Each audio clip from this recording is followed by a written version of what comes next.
Okie dokie, I believe we are all the way live. Hello and welcome to my graveyard. I am your host of the evening, the Cemetery Man from Salem, Mass. Always taking names of kicking candy ass, live and in living color here with you tonight, only on Grande's Graveyard. And yes, my friends, tonight, we get ready to rumble. Yes, tonight is a show that I have been planning for quite some time, quite a few years in the making, this particular show.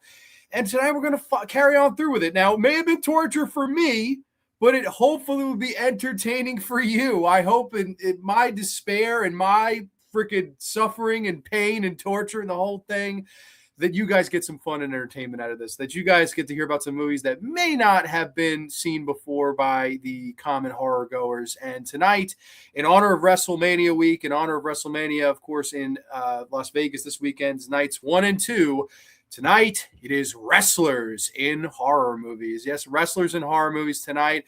And yes, back to the popular demand. It is the one, the only, the Wheel of Torture!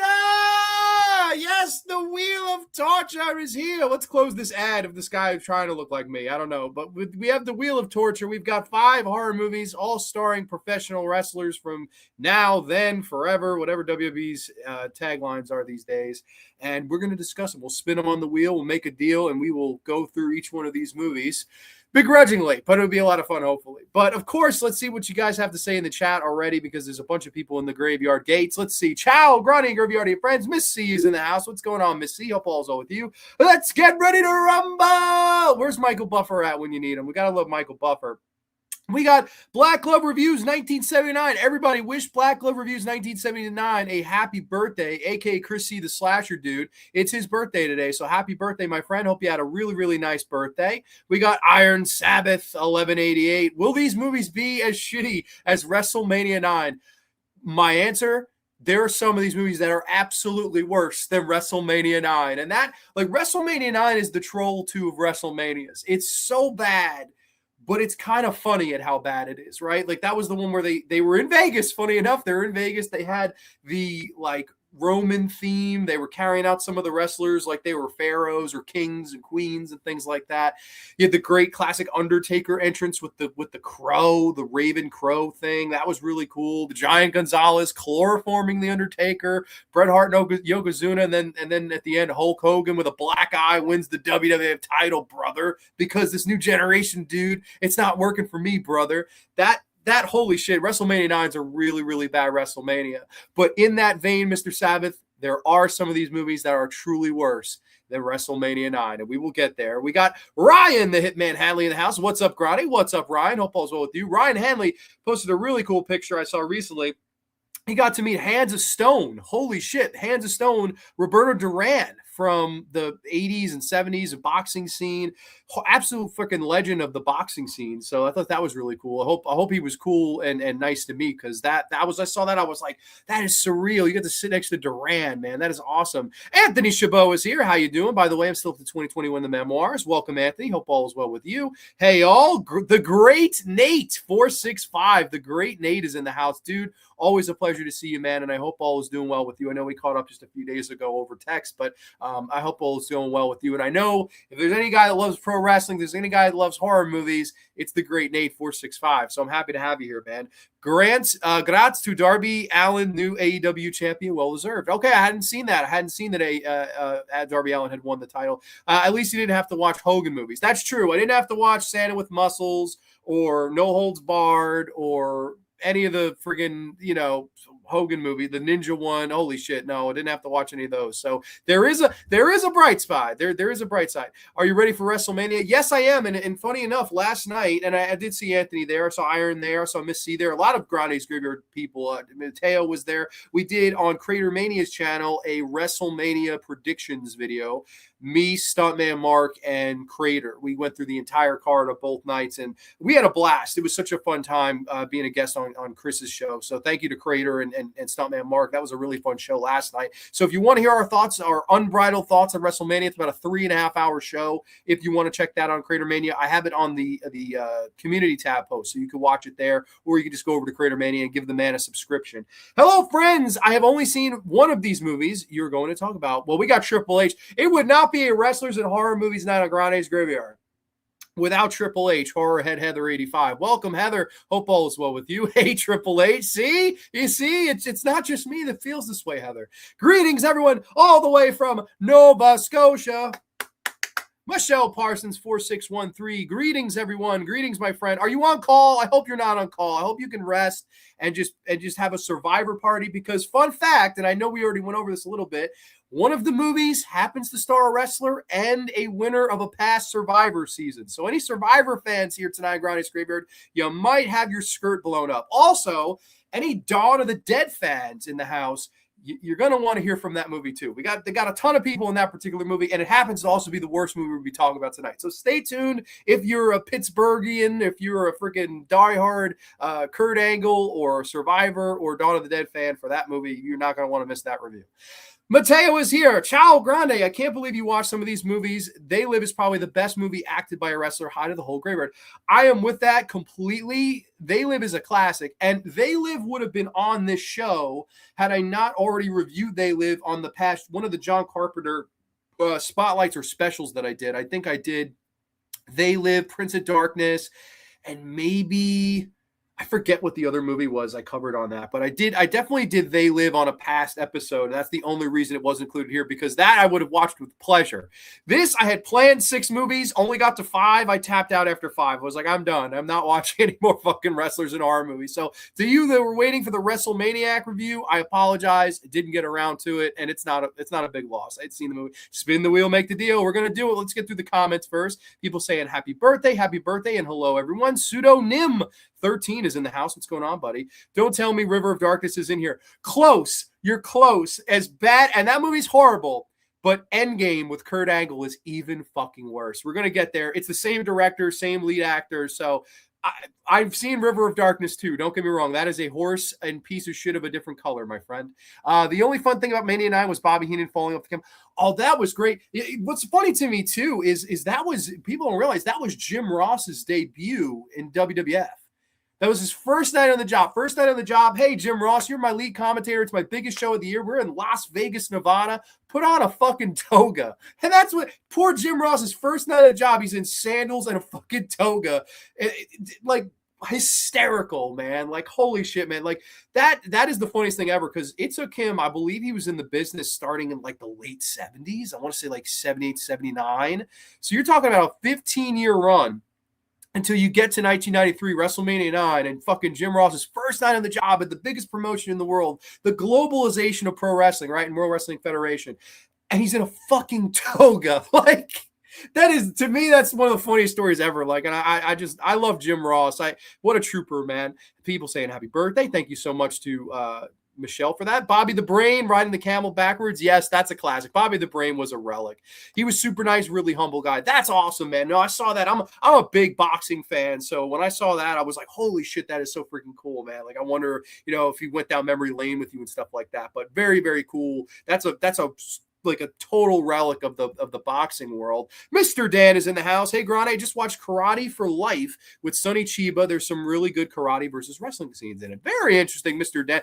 We'll be having Mr. Dan on Grande's Graveyard next month, but I won't divulge as to what that's going to be. We'll drop the schedule in a week or two for May. But Mr. Dan is in the house. Happy to have you, Mr. Dan, as always. People saying hi to one another.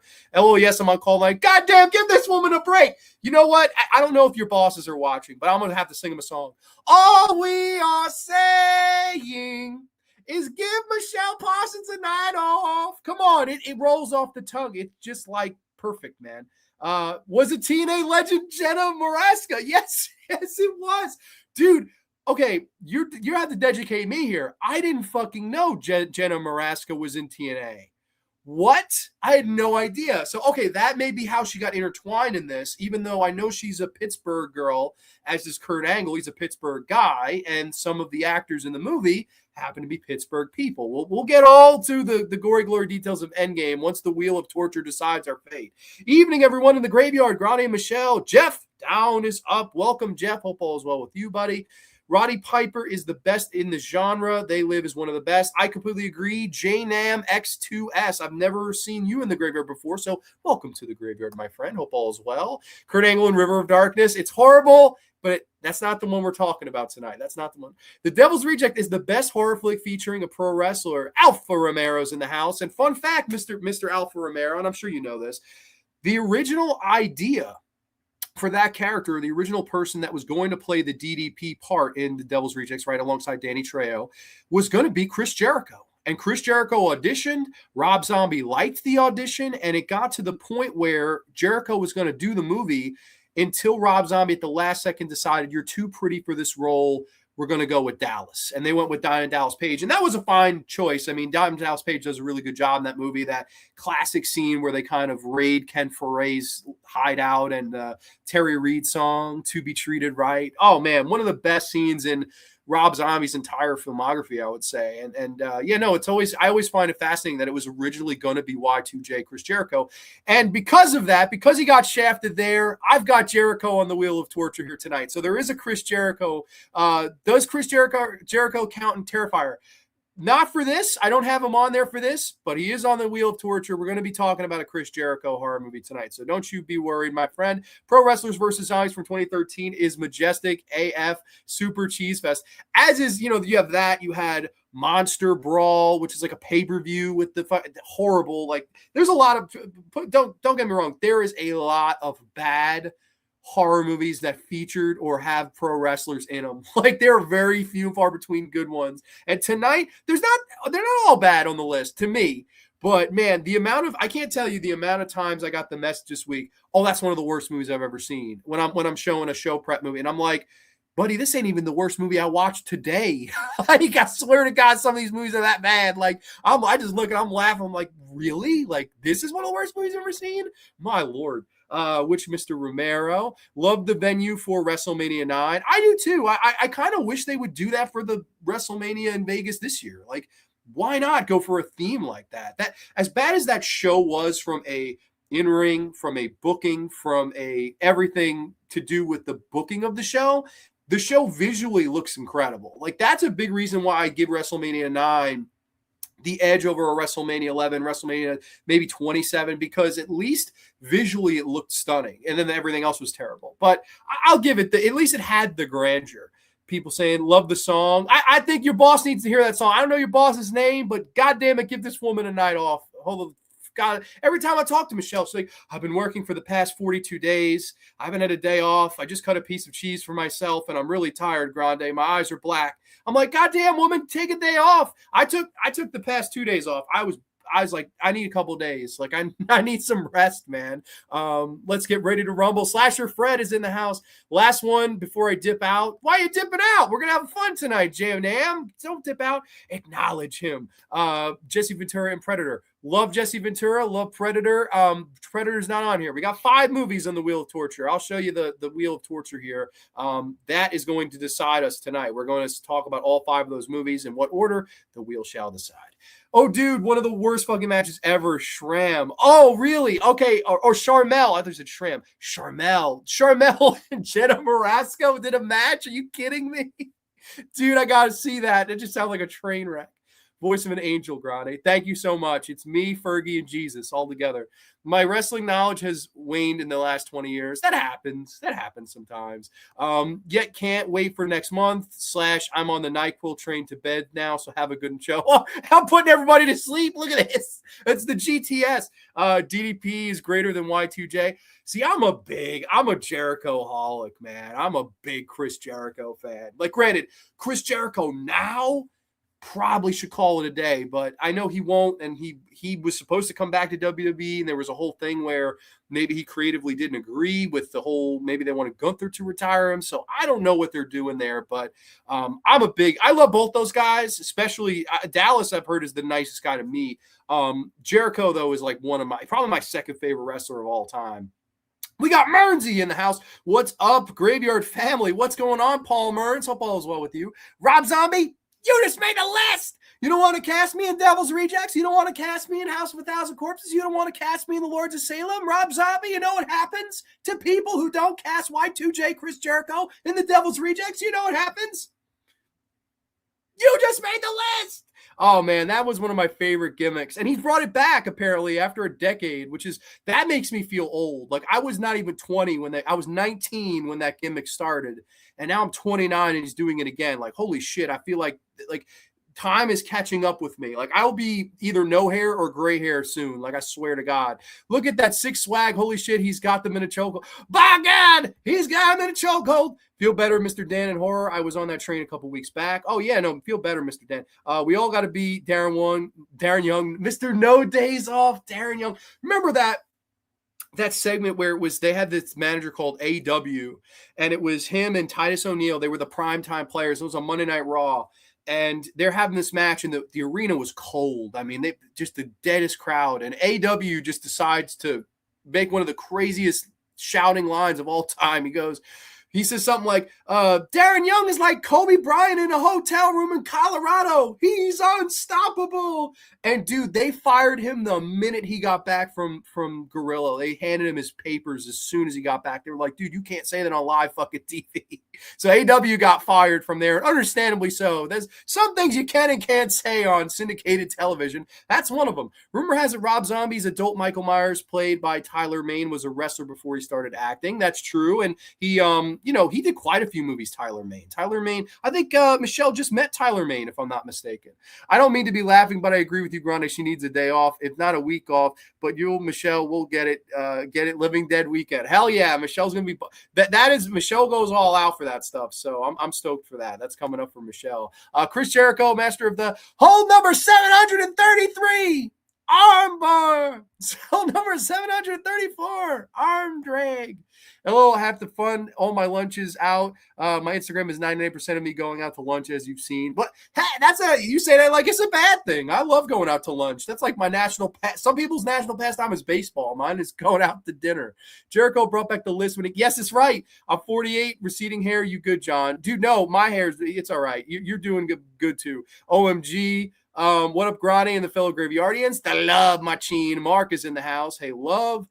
Thank you to all the wishes. Absolutely. So before we get started here tonight, I do have a couple of cool things. Since we're doing wrestling tonight, since I'm rocking the EO Sky shirt, the Genius of the Sky, who sadly is not on WrestleMania, I've been collecting these cards of EO Sky.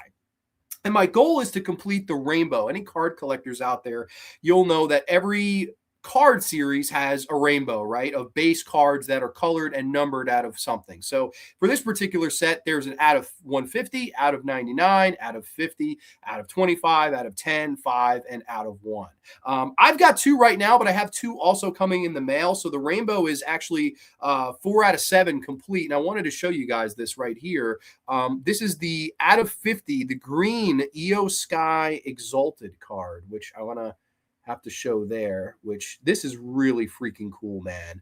I showed my unboxing on the purple one, but they're pretty much identical, only this is out of 50. This is number 31 out of 50 in the world. So that was cool. And then I showed this one off on an unboxing.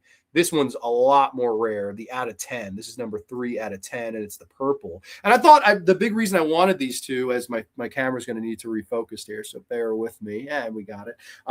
It kind of went with this shirt, right? We got the purple and the green. So I was like, holy shit, you know what? I want to show these off for the show because we're rocking her colors, even though she's not on WrestleMania. I was really bummed to see that. But I don't know. I was like, you know what? I'm going to wear my girl's colors tonight. She still might be on WrestleMania. I think she'll make an appearance. I think she's going to be involved in that Rhea Jade match. But, I don't think she's going to have a match, which kind of sucks. Good luck with the one-on-one. Yeah, that's the thing. Now, I've gotten the red. I've got the red out of 5, which is the next hardest one to get after the 101. And I got the out of 50. That was easy. So I only really need 3 more. I need the blue, the aqua, and the out of 1. The 101 is a black card. Will it ever surface? Probably, but it's going to probably go for thousands. Like knowing what I paid thus far for these, I'm guessing it's going to be in the thousands ballpark. So I'm kind of dreading that, but we'll see. Let's see. These dudes in their early 20s going bald. I'm 29. I'm just starting to see early minimal recession. No, I'm 29 as well. And yeah, no, it's. I know the chestnut looks good here, but like, oh no, I'm definitely like, I don't think it's gonna hang on forever, unfortunately. But it happens. Listen, man, it's part of life. Like some people, they're blessed like Koreans, and you have this great hair, and it's everywhere. It's like, holy shit, there's so much hair. You have all the stuff you can do with it. But some of us are just not that fortunate. Very nice card, thank you. 3 out of 10. Yeah, no, I popped for that. I was like, holy shit, like this is so freaking cool. 10's my favorite number as well, so I had to get that EO card. I can't stay, unfortunately. We just want to say hi. Stay black, John Grande. Okay. Thank you so much, Mark. I'm happy that you stopped by for a little bit. I am a nerd, so I started collecting Yu-Gi-Oh cards again. The struggle is real. Hey, man, everyone should be collecting something. Like, it's a fun hobby to have. EO could get Grande's money in the bank. Hey, I would take EO out on a nice. I will say, when I met her and she signed the picture with me, she signed it a different way than she usually signs it, apparently. Because I've met other people that have autographs from her, and they're like, "Oh, she didn't sign it like this for me." And I'm like, "That's good, I think." Like, unless this is, they're telling me to go fuck myself, I have no idea.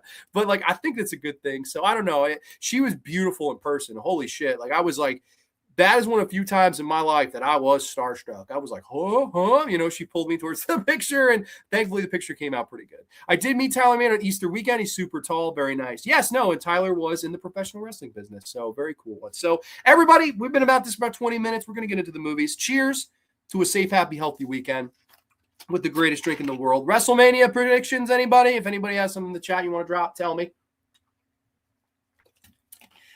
As we'll get underway right here and now. Oh boy, with the Wheel of Torture. Decide our fate. Wheel of Torture. Here we go. Let's spin it.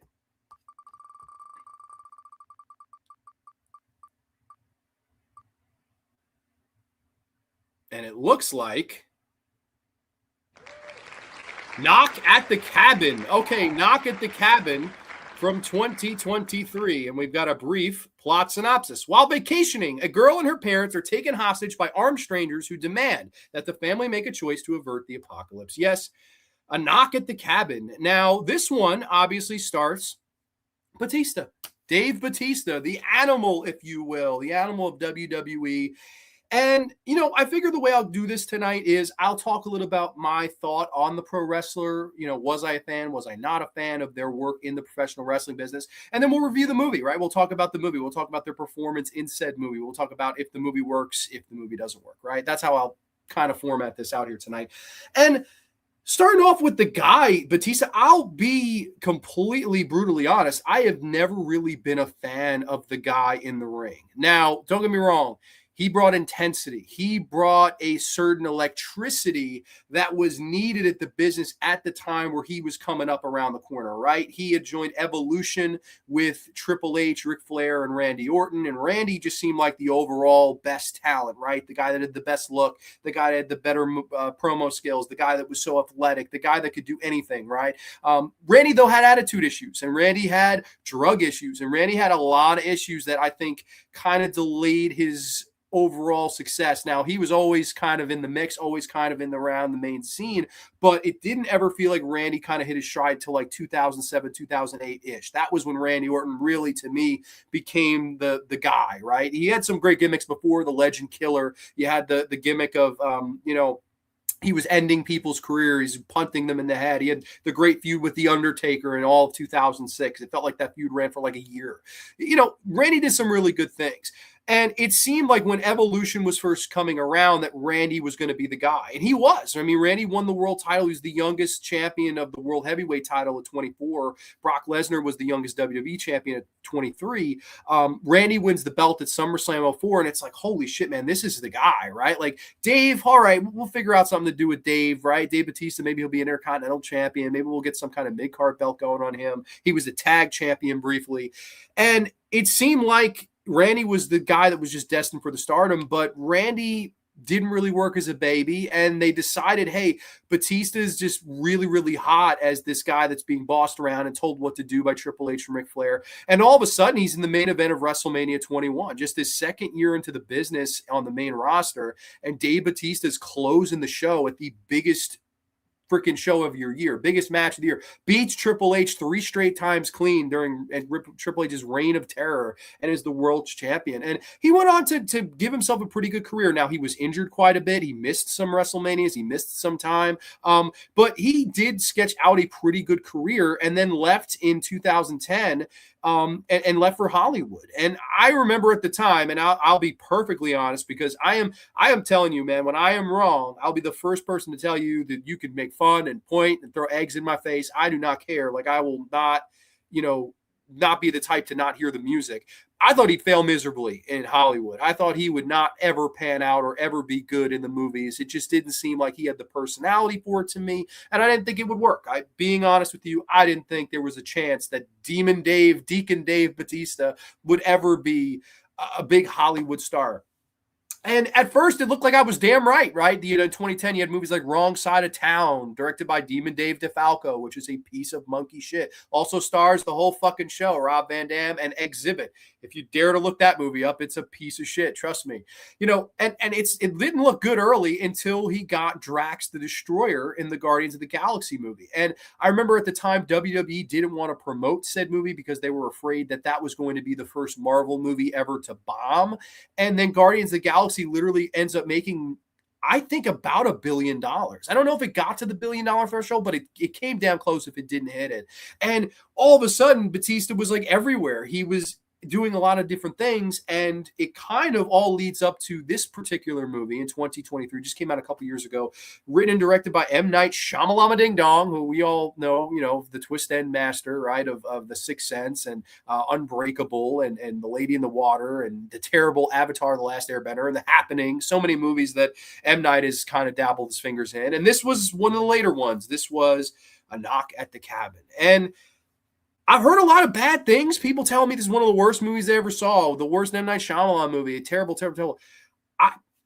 I didn't mind this. I didn't think this was that bad of a movie. I really, really didn't. I don't think it was anything great, but amongst the company I watched these movies, yeah, this one might have been the best of the 5 we're going to talk about tonight. So we're starting off with the best, arguably. The movie stars Batista as the lead role, and he plays this man, Leonard, who is in the opening scene. He walks to this little girl who's kind of playing with bugs and picking them and kind of catching them in jars and things like that. And Batista kind of gets down on a knee and says, "Hey, my name's Leonard. What's your name?" And he's trying to make friends with her. And I think that right off the bat, it showed me that why Batista works as an actor better than any other pro wrestler to me. I truly think now that I've eaten my words, and I would say that Batista is the best wrestler turned actor there is. I think he's a really good and talented actor. And the reason for that is it doesn't make him a guy. They didn't make him a guy that had to be the big brute, right? He looks like the big brute. He's intimidating. Again, he has that electricity and intensity. But Batista works best as a gentle giant, and that's what Leonard's character in this movie is. He's a guy that teaches second grade. He works with young kids. He works with kids with disabilities, and he gets down on a knee and becomes such a genuine friend to this girl. And I really liked that. I thought that was touching. I was like, that's Dave Batista at his best, right? You look into it and you look scary, but at the core, at the center, he's a gentle giant. And like that to me is why Batista was so misunderstood throughout the years, not even just in the pro wrestling world, but in the movies as well. I don't think he got to show that in pro wrestling, whereas in the movies, you get to show that sensitive side because of your legitimacy, because of where you came from, and because you made a name for yourself already. So you can be afforded to do these things. Whereas you look at actors like a Vinnie Jones, you're never going to see a sensitive side of Vinnie Jones. He's a no-name. It's not a name that you're going to associate with great acting or great movies. It's B, C level, cinema. And that's all he's going to be able to do. He's going to be the big brute. He's going to be Vinnie Jones playing the same character in every movie. Batista's not really that type of talent. It's Batista. Ron Weasley, Rupert Grint is with Batista in this movie. Really weird. Ron Weasley himself is in this. And then 2 other actors, they come to this cabin, and it's a gay couple and their adopted Asian daughter. And they tie them up to chairs, and they tell them, listen, one of you have to sacrifice the other in order to prevent the apocalypse. If you don't die, everyone in the world is going to die. And the entire movie kind of plays between flashbacks, flash forwards. We see these horrible catastrophes on the news, and every single time they're presented with the option, if they don't kill one another, one of the people have to die in the cabin. So it's Ron Weasley, and then it's the two other women, and then it's lastly Leonard, Batista's character. And throughout the picture, we see this gay couple and their perspective and how hard it has been in their lives to live a happy relationship with one another because of how the world looks and perceives at them, right? There's a gay couple. One of their parents do not approve of it, right? You see a flashback scene where the parents, they drove 7 hours, they sit down at the table and they leave after like 15 minutes because they don't approve of the lifestyle that they've chosen to live. You do a flashback where they're in a bar and they're just talking at the counter and they're being sensitive, and some guy, this ignorant guy, says some kind of off-colored remark, and it starts a whole brawl in the bar. And you see that they've gone through all this hell to be together. You see they even go to pick up the daughter, right? They go to adopt a kid and they have to lie and say, oh, my wife is sick, here's her brother, right? These guys have to live a facade instead of living out, instead of living, happy out of the closet, being a gay couple. And here they're finally in their happy place. They're off in the cabin. They're smiling. There's sunshine. There's literal rainbows. And who else comes to the door but the four horsemen? Yes, that's the big twist in this movie. The four people that knock at the cabin are technically the four horsemen of the apocalypse, right? And they're obviously, modern day versions of said characters. But if you're familiar with that story and the four horsemen, that's what you get here. And, I thought that was funny too. In wrestling, there's the four horsemen. So I was like, oh, that's kind of unique that you got a wrestler to be in the movie version of the four horsemen. Like, I thought that was kind of a clever play on words there, whether it had been advertent or not by M. Night Shyamalan. I thought that was quite good. And I don't know, I thought this was fairly emotional. I thought it was really well acted. I thought everybody did a pretty good job. And again, the standout was Dave Batista. I thought he was fucking so good in this, right? Where he's pleading with them, listen, the amount of kids that will die if you don't just sacrifice one another. Like, he says, I understand this and we don't want to do this. And like, to me, his pain and sorrow, the way he sells it with his face of like, I don't want to do this, but I have to do this. It's something you don't want to do, but you've got to do. And like, Batista does a great job at really portraying that struggle that you have on the inner side. And of course, there's doubt on the couple. No, you can't convince us that if one of us dies, that the world's going to not. Like, they're resisting and in denial about it. And they don't want to hear it.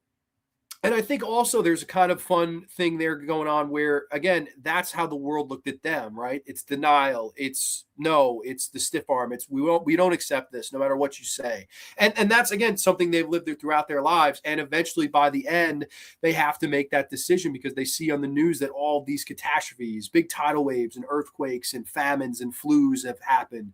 And eventually after Batista takes his self, the couple decides, let's save the world. And one kills the other. And we see they drive off to this kind of diner and we see that everything they've said is completely true. It's not a twist of, oh, these were four crazy people in the woods. No, these were the four horsemen. This was the apocalypse, and this was the end of the world unless one of you sacrificed the other. And again, despite how far-fetched, again, it's M. Night Shyamalan cinema. What else do you expect? That's kind of that's a retort to anyone that hates this movie, or the several people that told me this was one of the worst movies they've ever seen. I'm telling you, sit down and watch Kurt Angle and Endgame. You will not think Knock at the Cabin's one of the worst movies you've ever seen. I don't know. I didn't think this was bad at all. Like, to me, pretty decent enough movie. Like, was it M. Night's best? No. Was it better than Avatar: The Last Airbender? Yes, it really was. So, I don't know. I didn't mind this movie. I thought Batista did a really good job, and I thought that this was not a waste of my time. This was 90 minutes. Pretty quick watch. I didn't mind this. I don't know. Curious, though, to see what you guys have to say in the comments, because this was one that I kind of enjoyed. Let's see where we're going. I think we were here. Cheers, got green tea tonight. Cheers, my friend. Hey, you got green tea, I got green dew. So we're green. We got the green EO, we got the green EO card. Green's a good color too. We'll do the green and purple tonight. The Graveyard Colors is green and purple as of right now's logo. Was mildly curious about Knock at the Cabin. Interested to see what you think. I recommend it. Granted, there are people that hate this movie. I mean, the amount of messages I got telling me this movie is horrible, I was like, man, I was like, maybe I missed something. Like, I didn't think this was that bad. Like, buddy, do you want to switch? I'll take Knob in the Cabin. You watch Albino Farm. That's a fair trade. That'd be the worst trade since fucking Jack and the Beanstalk. Twisted Tea for later. Okay. The plot sounds like a home invasion. It is sort of that type of movie, but the home invaders don't want to do anything. Like, they're just pleading, please, we're normal people like you. We don't want to do this either. But if you don't take yourselves, it'll all come to an end. And like, I think a lot of people felt the movie insults their intelligence. I think that's a big knock at this movie. Oh, well, it's fucking stupid. Oh, that's silly. Oh, it's far-fetched.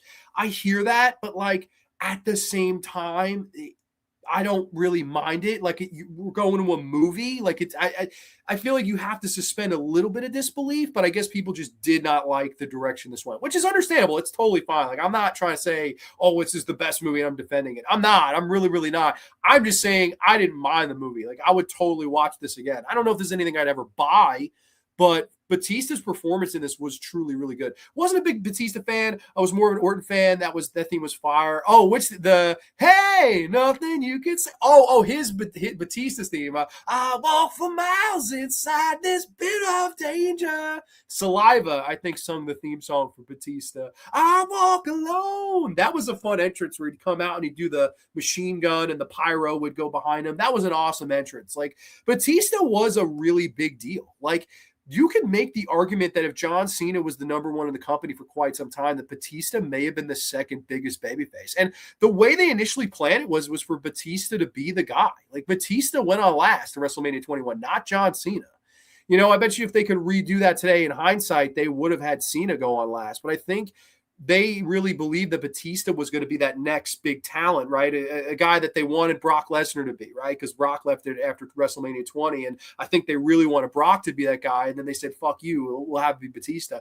And I don't think it worked for Batista because I don't think Batista had the same personality as a John Cena, where John Cena does so much with the kids and things like that. Not that Batista didn't, but, I've heard stories where Batista wasn't good at those things. Like, he didn't want to do those things. He didn't want to be, the guy on the cereal box. He didn't want to be that guy. And like, I think that's more of a personality thing. Like, Batista wanted to be something else. And I think that he found his true calling. I just think it came after wrestling. I truly think he's a better actor than he is a wrestler. That's just kind of how I think about it. But I agree. I wasn't a big fan of the guy in the business. I really wasn't. I think his best stuff was probably when he turned heel in 2010. And then he left the company. It was like, oh man, he's at his best stuff. Like, what are we doing from here? And then he left. And it was like, what? Like, you're just starting to get it. Like, now you leave. Like, but he did the right thing. It was the right choice. Really liked Knock the Cabin. Gave it a 4 out of 5. But the book is based on Cabin at the End of the World. Was fantastic. 5 out of 5. The ending was way different. Okay, didn't know actually that this was based off of a novel, so I did not know that. But yeah, I kind of liked it too. Like, I when I ended, I'm like, where was the bad movie that everyone was telling me I was going to see? Like, I don't know. Didn't mind it. Diet Mountain Dew for me. Okay. I predicted Week Mania, WrestleMania 40 set the bar high. Batista's a good actor. Evolution, best staple ever. Probably 50 titles come out. Yeah, holy shit. I never even thought about that. Randy's got 14. Rick's got 16. So that's 30 between two guys. Triple H has got 13. So that's 43, and then Batista's got like what, 5 or 6? So yeah, it's about 49, 50 titles. Yeah, that's holy shit. That's quite a few titles. Jeff Hardy still holds the record for youngest IC champion. I didn't know that. Just don't ask Batista about basketballs and duct tape. No, do not ask him about basketballs and duct tape. I was at WrestleMania 21. Really? Greatest Hall of Fame. Yeah, that's right. That was Hogan.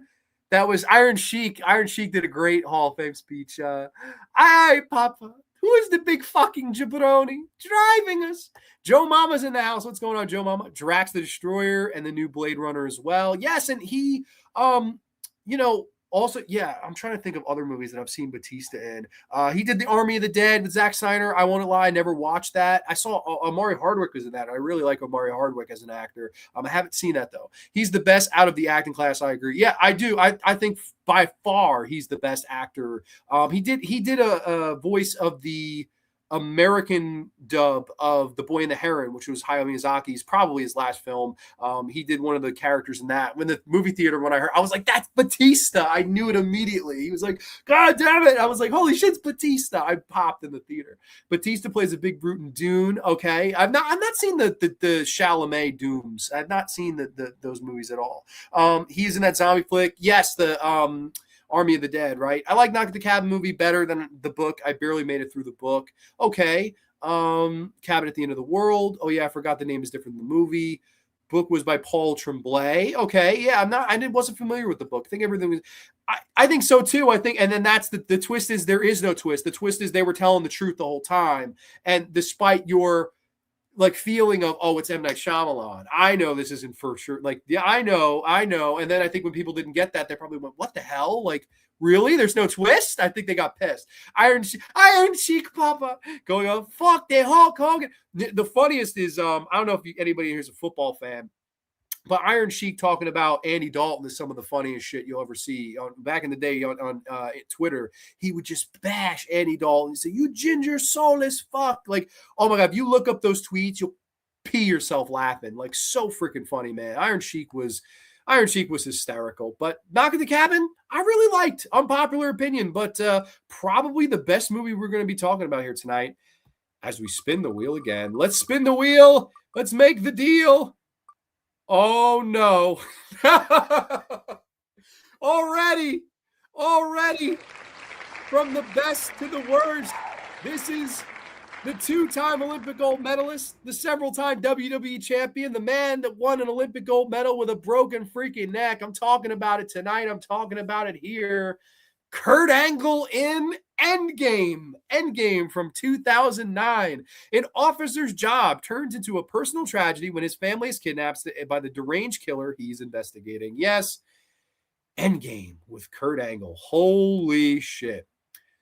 Now, before we get into this movie, let's talk about Kurt Angle. Kurt Angle, the guy, Kurt Angle, the wrestler. Kurt Angle, my God, one of the best ever to me. Like in ring wise, you're talking about top 5 ever. Like, I don't know if you can name me 5 wrestlers that were better in the ring than Kurt Angle was. Like, Kurt Angle was unbelievable. And, you know, he's one of those guys that had kind of a humbling beginning too, because there's the whole story where he went to the ECW, he was going to wrestle there. And then they did that segment with the Sandman, and the Sandman was on the cross. And Kurt Angle was a big devout Christian, so he freaked out apparently. He was like, if my name is ever on a part of this, or my name's in the credits, like, I'll sue you for everything you got. And walked out, stormed out of ECW, and told Paul Heyman to stick where the sun don't shine. That was Kurt Angle's first job in the professional wrestling business, right? Because this was a guy that was a legitimate Olympian gold medal winner in 1996. Same year I was born, 1996 Olympic gold medal champion, won it famously with the broken neck. And Kurt, you know, was one of those guys that I don't think loved the business before he joined it. He looked at it as a diminishing look, a kind of downgrade to the amateur wrestling, despite it's called amateur wrestling, but it's really the most legitimate wrestling when you talk about fake versus real, or kayfabe versus not.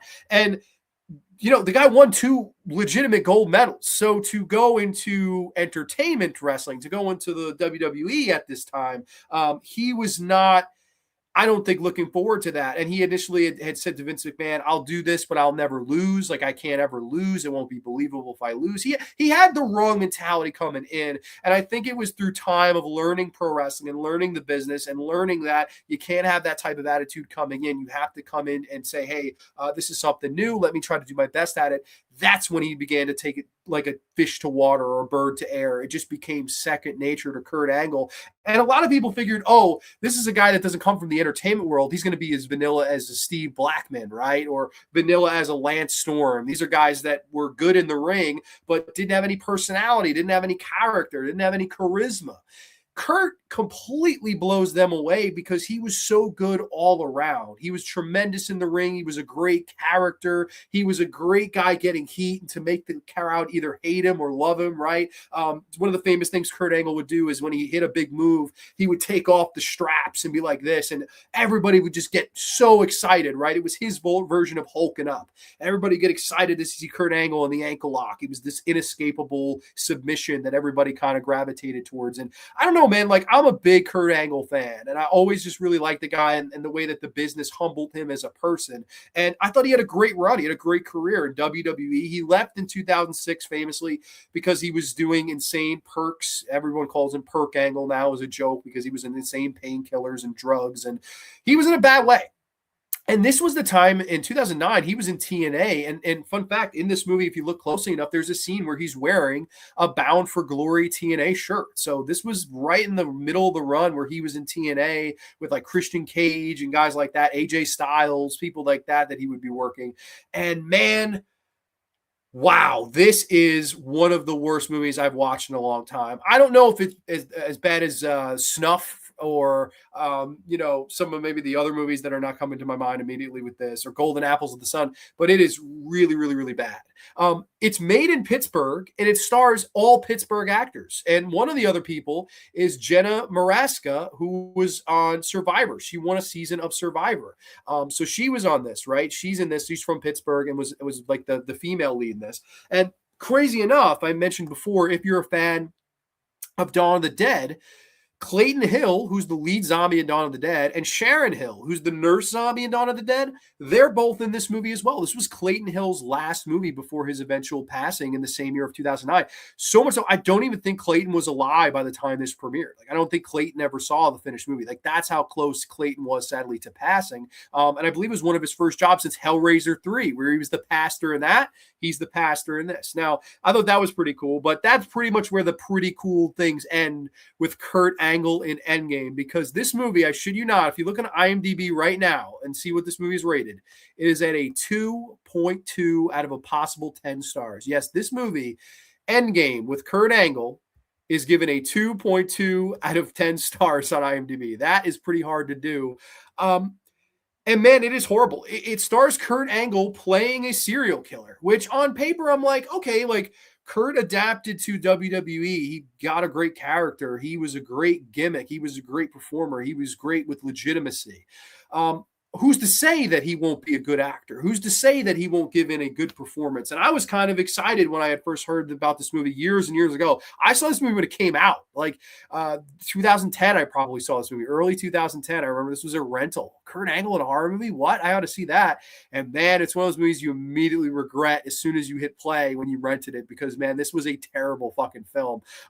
Kurt Angle stars as this serial killer who likes to choke out his victims, right? I guess that had to be some kind of wrestling tie to it. So instead of the ankle lock, he chokes you out, right? The movie opens where he's having sex with this woman, and he's talking to her. Oh, would anyone know if I killed you right now? Would anyone know where you are? And she's like, oh, why would you ask such a thing? Oh, I don't know, because he's a fucking serial killer. Chokes this lady out, and then there's this terrible investigation going on. And throughout this movie, Kurt Angle is dressing up in these awful disguises, and it's so blatantly him that it's actually garnering the point of freaking parody.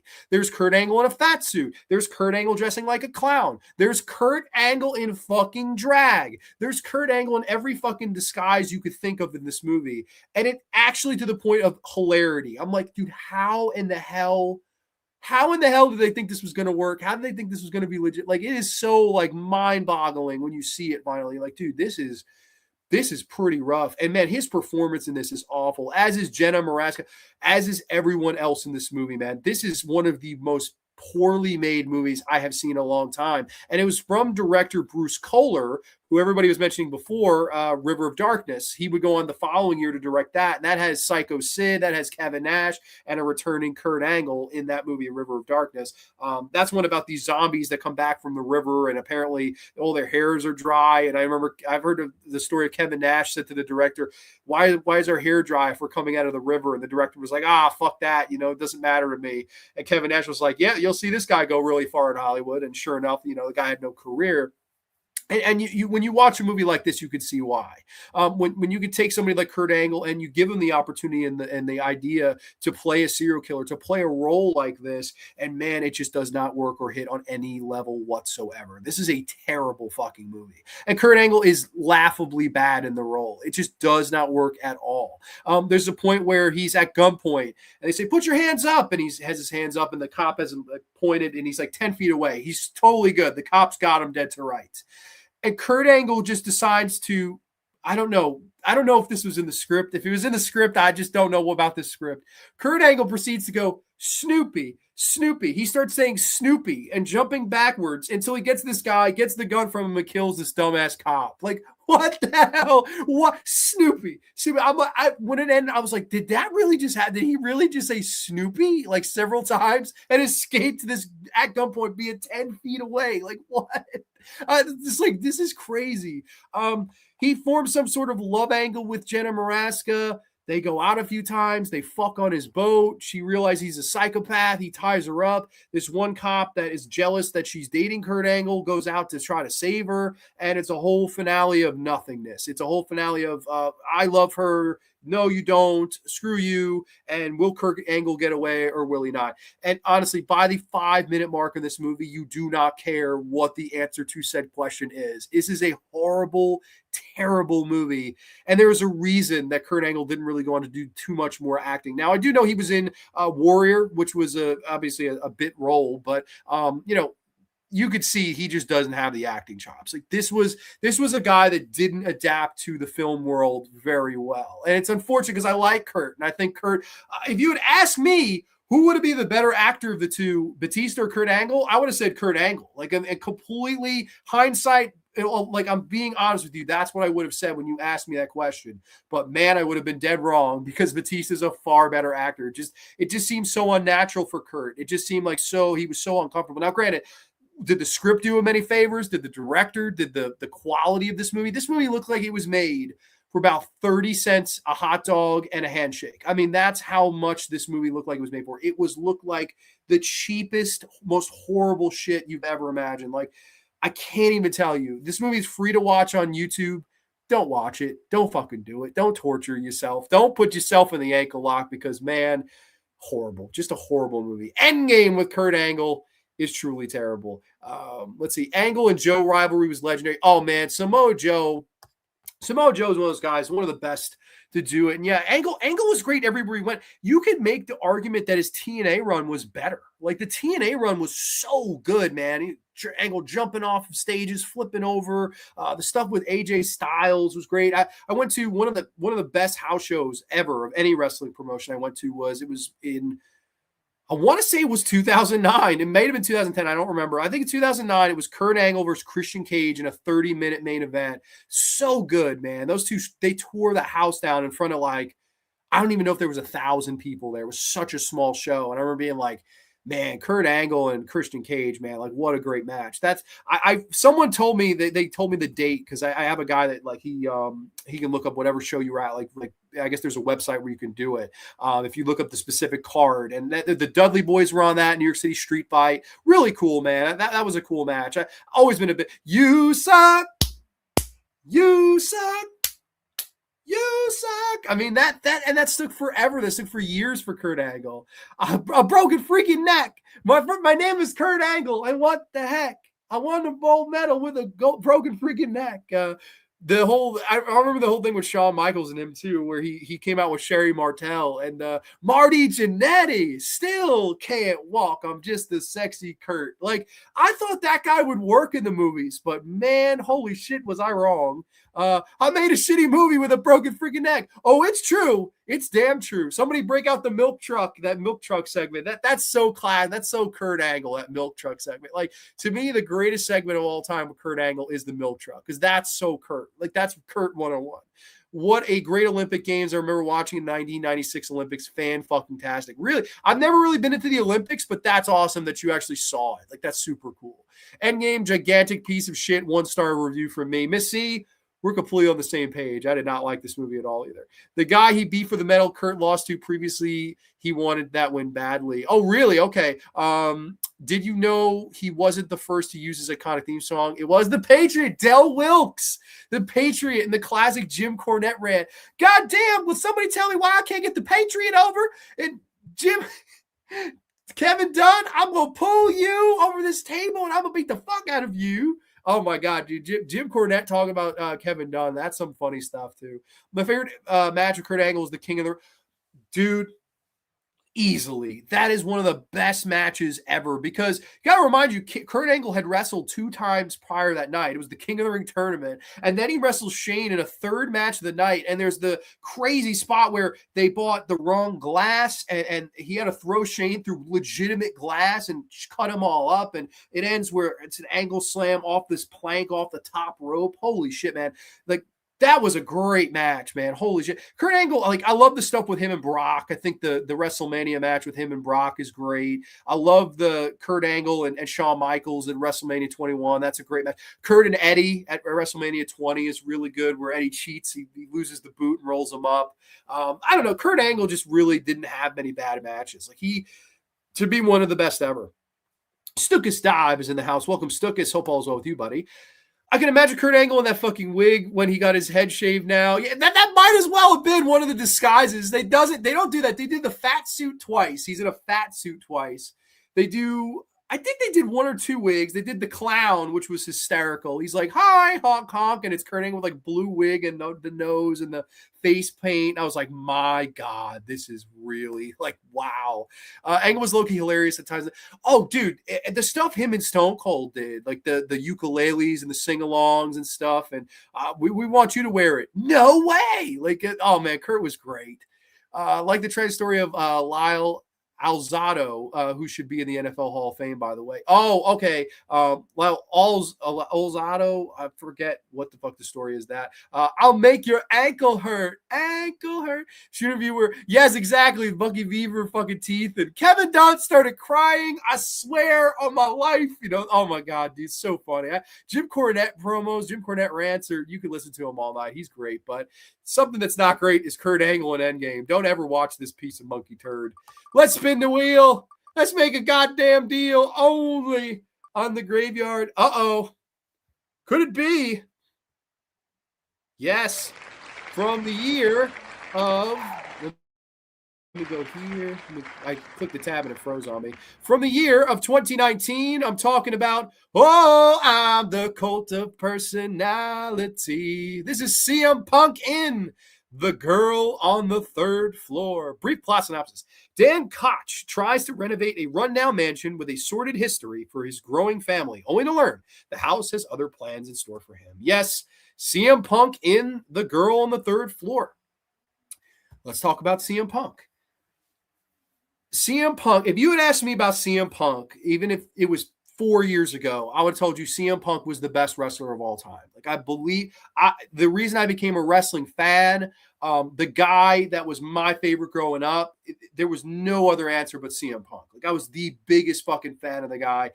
Straight Edge Society and the ECW WWE stuff and the Best in the World gimmick and the 434-day title reign. Like, I was a big Punk mark. And I remember the first ever pay-per-view I went to was the Great American Bash 08 back in the Nassau Coliseum. And I brought the CM Punk sign to the arena. That was the first time he defended the world championship on a pay-per-view. So I still have that ticket stub. Like, that meant the world to me. Like, first ever wrestling show, first ever pay-per-view, and your favorite guys defending the world title against Batista, funny enough. And Kane interferes. So 3 of the 5 we're going to be talking about tonight were involved in the match. That's kind of funny, full circle. But yeah, again, had you asked me a few years ago, absolutely, undoubtedly my favorite wrestler ever.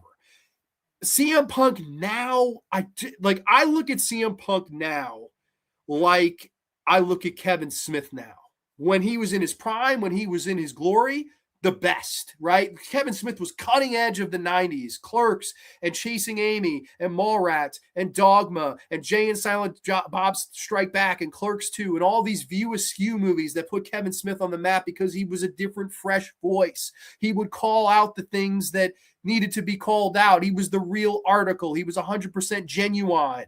And that's why I loved Kevin Smith. And that's the same reason why I loved CM Punk. When the up-and-coming CM Punk, right, the ROH, the IWA, the TNA, WWE, ECW, all that stuff that CM Punk was involved in, I got the same vibes. It felt like he was the only guy on the show that was giving me the legitimacy, right? John Cena, as much as I know people love John Cena, I've never been a big John Cena fan. The guy's a legend, and I'm happy, good for he had his retirement, whatever. To me, it always felt very phony. Like, oh, try 100% and Fruity Pebbles, and I'll have a different T-shirt every week because you buy this stuff and you'll buy in all these colors. Like, whatever the fuck. Like, I've never was a John Cena guy. I just never was into it, right? And Triple H, the King of Kings, it got old. Like, a lot of stuff got old, where CM Punk just felt like the freshness. It always evolved. It always changed. It always got into something different. And that's what gravitated me towards CM Punk. Now I look at him like I look at Kevin Smith. Kevin Smith now, it feels like a shell of his former self. It feels like the old Kevin Smith would make fun of this Kevin Smith. And I feel the same way with CM Punk. I feel like the 09, 010, 11, 12, 13, whatever, that CM Punk would fucking obliterate this CM Punk. Like, I just look at it, I'm like, how do you go from Clerks to fucking yoga hosters? How do you go from Mallrats to fucking Kilroy Was Here? How do you go from Clerks 2 to Clerks 3? Like, it can go on forever. Same with CM Punk. Oh, what does it do for CM Punk if I lose to Brock Lesnar at the SummerSlam? I don't know. What did it do to fucking Ty Dillinger when you buried him in 10 seconds in AEW? What did it do for him? Like, to me, it's just very hypocritical of everything else he stood for. And despite the bad run in the UFC, and despite, trying the movies, which he did here, and he tried it with the Rabid remake. CM Punk's in the Rabid remake, directed by the Soska sisters. He gets killed in that. To me, it just feels like he's washed. It's a version of himself that I don't like as much as I used to. Now, I'm happy for him. I'm happy he got his main event. I'm happy he's going to main event this weekend. Good for him. I just don't love the guy like I used to. I see through a lot of what he said now, and it just feels a little bit hypocritical, in my opinion. But I can't doubt that I'm not sitting here right now talking about wrestlers and horror movies, and I wasn't a wrestling fan if it wasn't for the guy himself. So very weird emotions, very mixed emotions.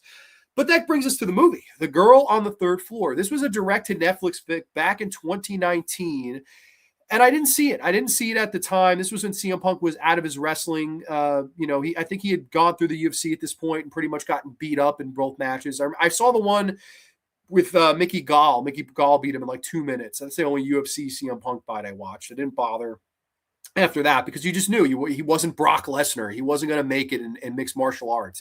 It was a pipe dream. He got the spot because of his name. And once they realized they couldn't fight, they made their paydays and they sent CM Punk on his way. It made sense, right? Dana White's a smart guy. He's going to make money where money is to be made. And I would have done the same fucking thing. And yeah, CM Punk got a chance, but didn't really work out. So I know wrestling, I don't want to do it anymore. UFC, I failed miserably. Let's try acting. Let's try the movies. Let's try a horror movie and The Girl on the Third Floor. And one of the better movies I watched this week. I will say that. I didn't think this was too bad either. Same with Knock at the Cabin. Nothing great, but I didn't think this was that bad. I really didn't. I didn't think this was that bad. It stars CM Punk as a guy who moves into a house that used to be a brothel, a whorehouse, if you will. And it has this checkered past, but he got it on a cheap. His wife is expecting a child. He kind of moves in, and it's the beginning, like half hour is him renovating the house. It's painting. It's finding all this gross guck in the walls, things like that. And you could see this director was trying to go for a few different things at once, right? You could tell he was going for like Evil Dead. You could tell this guy was an Evil Dead fan with the over-the-top nature of some of the gore in it, of the over-the-top nature of some of the body horror in it, right? That stuff is totally in here. You can also see that he was going for a sort of haunted house type of feel movie, which I think he captured that a little bit more than he captured the Evil Dead stuff. And then he was going for all-out body horror, a la David Cronenberg, right? Just trying to go for something to shock you in that regard. Now, it's ambitious. I won't say that it's not ambitious. I don't know if it really captures an atmosphere that would keep me watching upon a one-time watch, but I didn't think it was that bad either. It takes a little while to get going, but once it got going, I kind of was endeared to it. And I thought what was the smartest thing they did was they didn't make CM Punk play a average Joe. It starts that way, and you go, oh, man, really? They're going to have him play a regular average Joe? Like, what a boring script for CM Punk. And they didn't do that. I thought that was the smartest thing they did here. They knew the talent at hand. They knew what they had, right? CM Punk comes, I love you, babe. He's calling, FaceTiming his wife. I'm so excited for us to start our family. I'm fixing up the house. Like, oh my God, we're smiling and our cheeks are shining and everything's going to be okay. Everything's going to be good, right? That's what they portray him to be.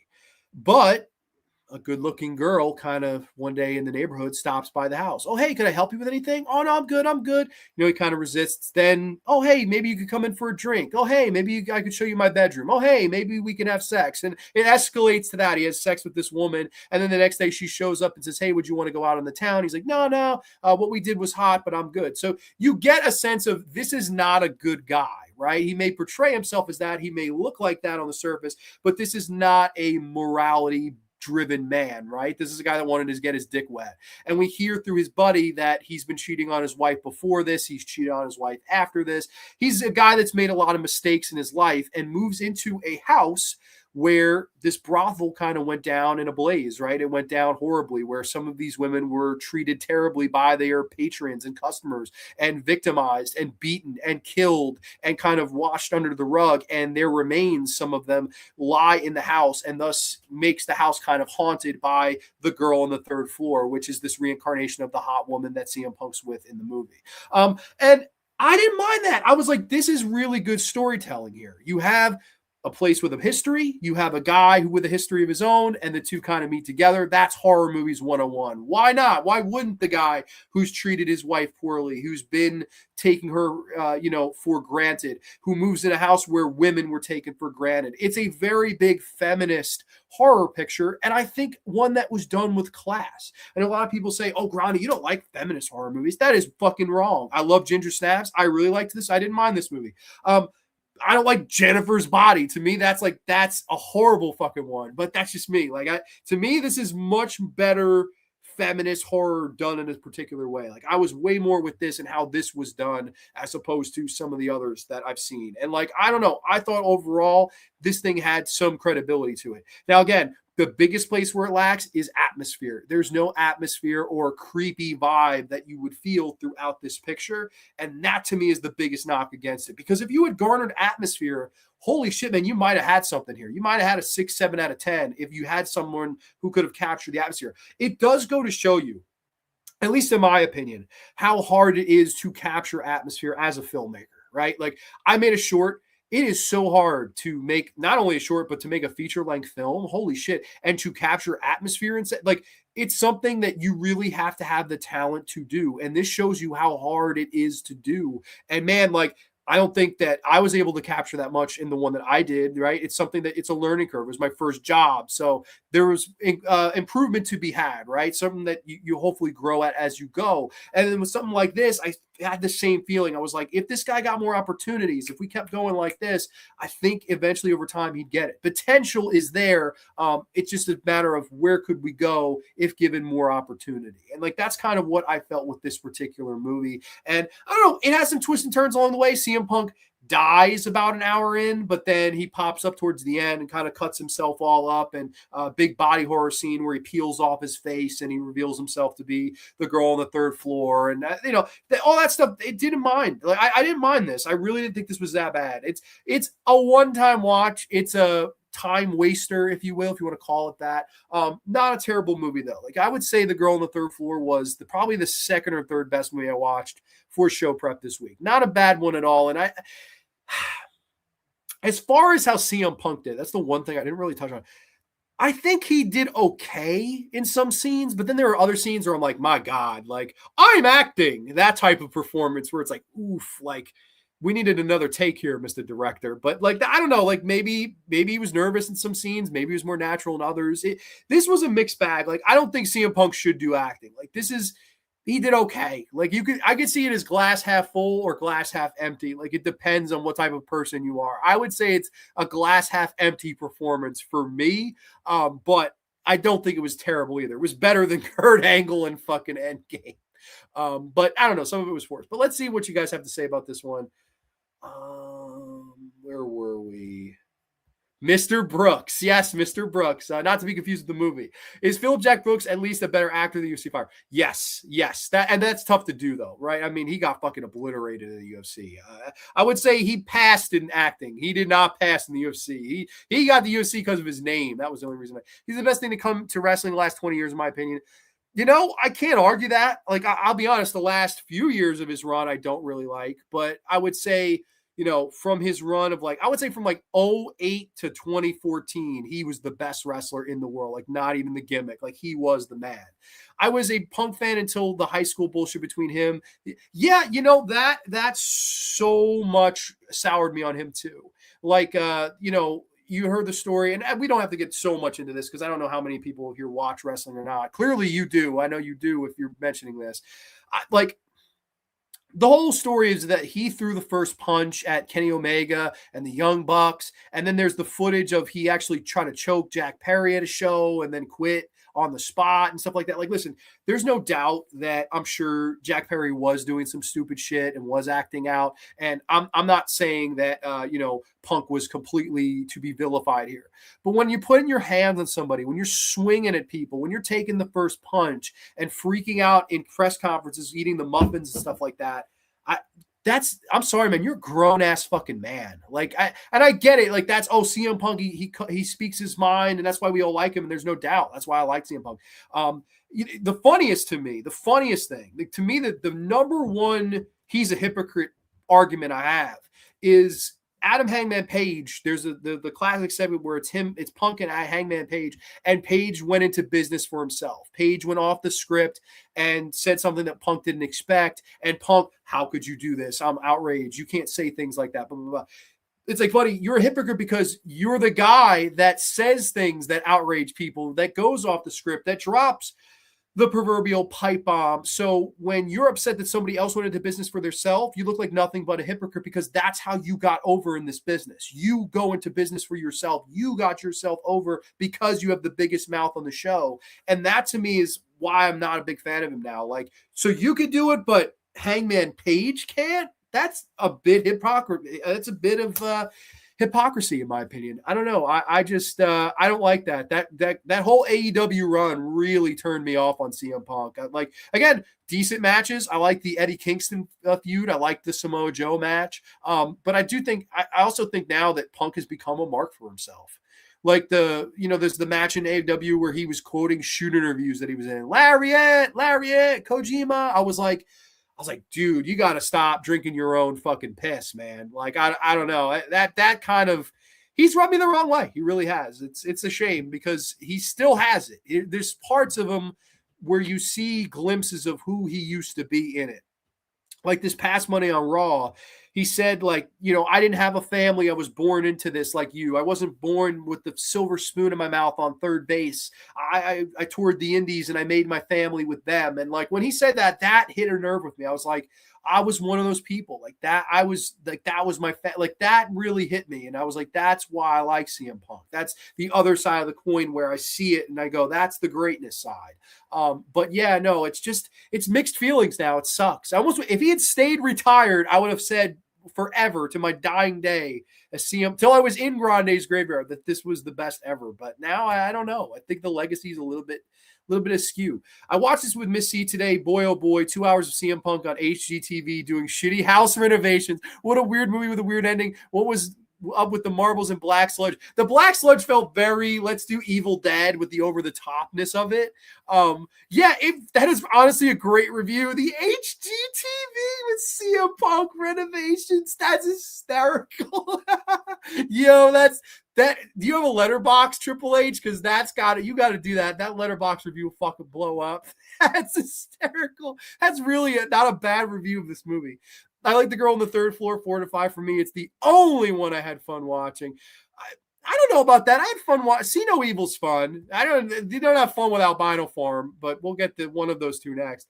No one can do it on the mic like Punk. Only one to do it on that level is the Devil, MJF. MJF grew up me and MJF around the same age. He grew up around the same neighborhood. It's crazy that I actually never crossed paths with MJF, or maybe we did and I just never knew it. 2 stars for me. Not my kind of weird. Okay, I can see that. LMAO Triple H was total opposites of the Triple H was in the basement on the bottom floor. In Scream 3, Jay and Silent Bob have the hey, it's Connie fucking Chung. I love that cameo. Punk even tried writing for comic books. The guy literally tried everything to. That's another. It's like he didn't seem to want to, but it's the only thing he could logically do. So that's another reason why I'm kind of like, I liked the acting, the sound design, the cinematography of this movie, hence the 2 stars. It was too slow of a burn for me with no big payoff. That's totally fine. I think that's a fair review. It comes full circle because in his first match in AEW was against Darby Allin. Now they have both champions, and my God, his rivalry with MJF, probably the best wrestling rivalry. Yes, see, and that's, it's funny. I didn't like that. I really didn't like that rivalry. I know I'm the only man on that island, but I really didn't like all the stuff he says of, oh, go main event night 4 of an all you can wrestle extravaganza, and I'm like, buddy, you're main eventing night 2 this Sunday. Like, what are you talking about? Like. I don't know. Totally. He ate his own words, which sucks. He will leave again, then cry about it in a podcast. Well, not of Colt Cabana's because their friendship ended. I was a CM Punk fan from the get-go, ECW 0607, but he should have retired a couple years ago. He's so washed up. Mateo, I'm with you. Cool. I could show this. I could show this off because this is proof that I'm a big, big fan. And even from that era of CM Punk, because I could show this off right here. This is CM Punk autograph with the ECW title. This was my guy. I remember he came to my local mall, and I couldn't make it. I couldn't go. And that, I believe, is the infamous picture where MJF met CM Punk, was at that shine. So I could have been there. I remember I couldn't go, and my dad took me the next day. He was so sorry. And we got this autograph picture. They had tons of leftovers. And it was $20, right? This is 2007, I want to say we got this. And this was 2007. And $20 for CM Punk signed picture. Like now it's not, I'm sure it's not that cheap now. But yeah, at the time that was my freaking guy. I completely am with Mateo there. I agree. He should have just hung it up, in my opinion, but he does have it in him occasionally, so I get why, and he still has the connection. People will forever love CM Punk. I think it's at the point now where he's eternal. Like, people, they can't see him doing faults now, and that's a good thing. That's where you want to be if you're a pro wrestler. Let's see. Yeah, unfortunately, he gets tired way too quickly. Oh, especially in the ring. Yeah, he gets blown up quick. Triple H watching CM Punk doing DIY improvement is a big no. Yeah, I did like how the house was a character in and of itself. Like, the evil and wrongdoings that were done left a mark and a presence. And and who else to move in but someone who had done wrong things himself? That was good. I was like, okay, that's really good storytelling. Keep going with this. And yeah, I agree with you. I don't know if it 100% stuck the landing, but I don't think it was bad either. I didn't go away from it going that totally made me freaking lose my cool with it. And he wasn't good at it. And he wasn't good at what? Oh, the home renovations, maybe? Well, in fairness, it's hard to repair a haunted house. That's fair. He is in a movie called Night Patrol that is coming to Shudder tomorrow. Maybe his acting got better. Maybe. We don't know. He's had 7 years to improve. That made me love CM Punk even more. Okay, which part? Which I must have missed. Is it the part where I'm saying he's a hypocrite, or what? What made you love him more? I'm sorry, Mr. Romero. I'll be honest. I got the Sportsnet on Prime, and I got so into wrestling. That whole Cody Rhodes story, that was my favorite. LA Knight. Yeah, I love LA Knight. I'm so happy you like LA Knight. Yeah, no, Cody Rhodes winning the title. I cried. I fucking 27-year-old man. I sat here and I fucking cried. I was like, finish the story, and the Brandy Rhodes, and holy shit, man. Again, you got to understand too, we're not talking about Cody tonight in any of these movies, but Cody Rhodes I was cheering for Cody Rhodes to win a world title in 2011. I was like, Cody's got to win the Money in the Bank. They went with Ziggler the one year, and I was like, it's Cody's next year. They went with Sandow over fucking Cody Rhodes, and I remember being like, dude, what are we doing here? Cody Rhodes should be the guy. And then when he left, I was like, all right, that's probably it, And then to reinvent himself, to build himself to a top star elsewhere in his own company, then come back and finish the story and end one of the longest title reigns ever was a beautiful WrestleMania moment. That to me is going to be a tough one to top throughout the history of time. I mean, that was a beautiful moment. This Cody Rhodes finishing the story of WrestleMania 40. That was a great day for any wrestling fan and fan of the American Dream, right? Dusty and the American Dream, and the whole story of him and superstar Billy Graham, the man who eats T-bone steaks and chocolate cakes. I am the greatest, him and Dusty Rhodes tearing down the house in MSG. That was the full circle. It was all building for Cody to win it for the family. Man, that was beautiful. That's why we love pro wrestling, man. It was a poorly handled situation between everyone. They should have handled it like adults instead of being bickering children. And that's the problem. That's the problem with that promotion. AEW as a promotion, that's their biggest fucking problem. Like it's run by fucking people that aren't, adults. They're children. Listen, you look at Tony Khan, he's taking daddy's Jacksonville Jaguar money and he's spending it on a professional wrestling promotion because why wouldn't he? I'm sure if my dad owed the fucking Jaguars, maybe I'd have my own wrestling promotion too. I don't know what I would say. I don't know. I always got the impression he's good at wrestling but hates it. You're probably not far off. I think he loves pro wrestling. I don't know if I'd say he hates it, but I think he hates that he can't be good at other things. That I think he hates. I would say that for sure. Punk's always been a dimeless shitter, and now he shoves his silly wife down our screens. Oh, shit. Lord Freeze 94 is in the house dropping some fucking pipe bomb. Lord Freeze just dropped the mic. Thank you, Grande. I just posted that. Yes, you posted on Letterboxd. Okay, that's awesome. Have you watched Dark Match yet? That was with Chris Jericho, I want to say. I didn't see that, but I was in the city the day that had its premiere in New York City. I was like, no fucking way, Jericho's in the city. But I was at the complete other side of the city, so I didn't get a chance to see it. I never got into AEW, never had access to watch until recently, but it's laughable, the inventor of the pipe bomb being mad at someone else going. That was my problem with it too. I was like, buddy, like, even if you take exception to what he said, like, talk about it with, like, what the fuck? To whine about it at a press conference while you're shoving muffins in your face? Like, what? Like, if that's not a bad look, I don't know what is. And then, right after I threw the first punch at Kenny Omega. Like, what? Like, bro, like, you got to keep that shit under control. A year of dealing with the goofs in AEW, and Punk was like, fuck it, I'll go to Saudi Arabia. After he had said some horrible shit about Saudi Arabia, he was like, I'm not even going to repeat what he said, but he said some horrible shit, and then all of a sudden he's in Saudi Arabia himself. So I don't know. Like, don't get me wrong. Okay, now I see what you mean. Like, it made you like him more that he told AEW. Completely understood. That I get. But like, he did not handle it well himself either. I know me and Ryan Hanley have talked about this, and Hanley said it best. Punk brings a lot of his own problems on himself. That's what Hanley told me, and I agree with him completely. Like, that's a big factor of it. And again, I agree with you. It's not a good promotion. I'm not a fan of AEW. I'm not. But he could have handled himself better with that shit too. Like, I don't think it's not 100-0 situation. Like, I think there's a lot of fault to be had in CM Punk's court too. WWE is absolutely unwatchable now. I'd rather watch Wrong Turn 6 on a loop than that shit. Really? Oh man, I don't know about that. Wrong Turn 6 was the one by the fucking the porn director, right? It was the female porn director, and the big kill scene was they shove a fucking a hose up this guy's ass. It's a fire hose, and they push the fire hose until this guy's stomach blows open.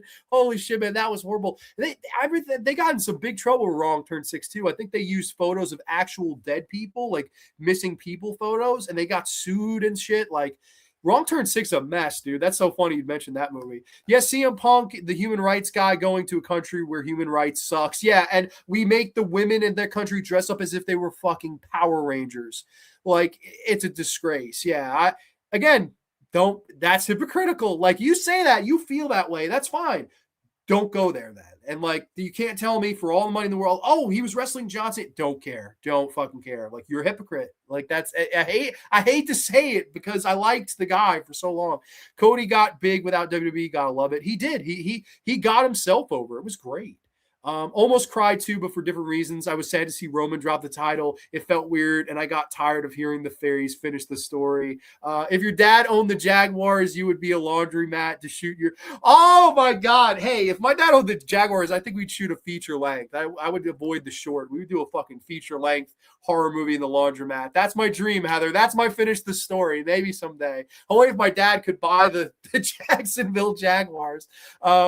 These days, it's all commie marks with the fuck ice posters, drooling for women's erotica. Whoa, okay. Okay, wow. I'm not going to touch that one, Mr. Lord Freeze. I'm not going to touch that one. Let's move on instead, though. Let's move on. Oh, my gosh, back to the Wheel of Torture. Now, one of these movies, I don't mind. The other one is a bunch of shit. Let's spin it up. Let's spin the wheel. Let's make the goddamn deal. Here we go. Here we go. Oh, it's going to be a close one. What's it going to be? Whoa. Okay, that was a really close one. It is the one I like, though. It is See No Evil from 2006. And yes, my friends, we have a brief plot synopsis. A group of delinquents are sent to clean the Blackwell Hotel. Little do they know, reclusive psychopath Jacob Goodnight has holed away in a rotting hotel. When one of the teens is captured, those who remain, a group that includes a cop who put a bullet in Goodnight's head 4 years earlier, band together to survive against the brutal killer. Yes, See No Evil with Kane. I call me crazy. I don't mind this movie. Like, I think this is a fine B slasher movie. And you know, I thought this picture was funny here that I saw when I was doing show prep. I saw this picture. I started laughing. This is Kane and the director here, as I could share the screen here. This is Kane, Glenn Jacobs, and the director, Gregory Dark, from the premiere of the movie. And it's so funny because this was a WWE produced movie, and they told Kane at the premiere that you couldn't break kayfabe. Like, he had to go to the premiere not as Glenn Jacobs, but as Kane. So I thought this was a really funny picture. I was like, what the fuck, man? Like, you just imagine, like, no, Glenn, you've got to go as Kane, damn it. Like, I could just hear Vince McMahon saying that to Kane. But, like, let's get into Kane, the guy first. Glenn Jacobs. A good hand, somebody that was kind of thrown through the ringer throughout his entirety of the early part of his career, right? I mean, they brought him in as several different failed gimmicks. They tried him as Isaac Yankem DDS, the evil dentist. They tried him as, oh God, what was the other character? It was the fake Diesel, I believe. The fake Diesel. He was playing the Kevin Nash, right? And Jim Cornette always says, oh, he does 5 moves, and that includes the hair flip, right? They brought him as that. Those didn't work out for whatever reason. Those didn't really pan. And it wasn't until the third time that WWF had repackaged him at the time where they finally found the perfect character for Glenn Jacobs to play. And that perfect character was the brother of The Undertaker, Kane, from Parts Unknown. And they told this story amazingly. Like, to me, this is one of the all-time great builds to a WrestleMania match, is the WrestleMania 14 match in 1998, Undertaker and Kane, and the story of Kane is alive, Undertaker, oh yes, Paul Bearer and the urn and stuff like that. And I love the story. It was taken from the Bible, right? The story of Cain and Abel. And the story of, okay, we'll take Kane and we'll spell it with Kane instead of Cane. And Kane is the brother of the Undertaker and burn the house down and, all this stuff. And Kane wears the mask and the red. And he makes the great debut at the 1997 In Your House Bad Blood. And Vince McMahon, probably the best call Vince McMahon in his entire commentary was, that's got to be Kane. That's got to be Kane. I see Mateo mentioned that right here. That's got to be Kane. That was one of the best debuts ever, as he rips the hinges off the door and costs the Undertaker the match. And the way they built that was great, right? And I will come through the depths of hell to fight you, Kane. And the segment where Undertaker's in the casket and Kane sets it on fire at the Royal Rumble, like, that was some great television, man. Great storytelling. And it was a great usage of when this horror business meets the wrestling business. And that's a funny thing. Here we are tonight. It's been a pretty lively chat, and I thank you all for coming tonight. Isn't it funny? Like, a lot of us are into horror movies, and a lot of us seem like we're into pro wrestling. It's a perfect marriage. It's somehow the peanut butter and jelly of the entertainment world. It goes together. You don't think or know why, perhaps, but it just goes together. And that's kind of the cool thing when they brought in Kane, who was a horror character, and brought him into the storyline with The Undertaker. And they had a very good match, WrestleMania 14. Unfortunately, probably to this day, the best match they ever had was that first one. But I thought it was special, and I thought it was really good. And here we fast forward the clock just 8 years down the road in 2006, and we have Kane in See No Evil, starring as the serial killer Jacob Goodnight. And I remember when this was coming out, I was really excited. This was a movie that was theatrically played, right? This was a movie that was made on a budget of $8 million, grossed about $18.8 million worldwide. This is not a movie I was old enough to see in the theater at the time. I would have been 9 years old, but I remember getting the DVD to rent. and having a good time. I thought it was a good 90-minute slasher movie. It tells the story of these juvenile delinquents, right? And each one of them are introduced and given a profile, right? This girl liked to shoplift. This guy is a computer hacker. That guy is a pimp. And this guy, they are all given what they've done to get in this situation. In exchange for a month off of their sentences of juvie, they agree to work 3 days of hard labor trying to fix up and renovate this new hotel. Not HGTV style like Triple H say, but they're fixing up this hotel, right? And they kind of go there, and basically one by one they're picked off and victimized by Jacob Goodnight, who plays Kane in this. And his big gimmick is to rip your eyes out. That's hence the title See No Evil. He rips your eyes out and leaves your corpse, without eyes, right? You can't see it coming.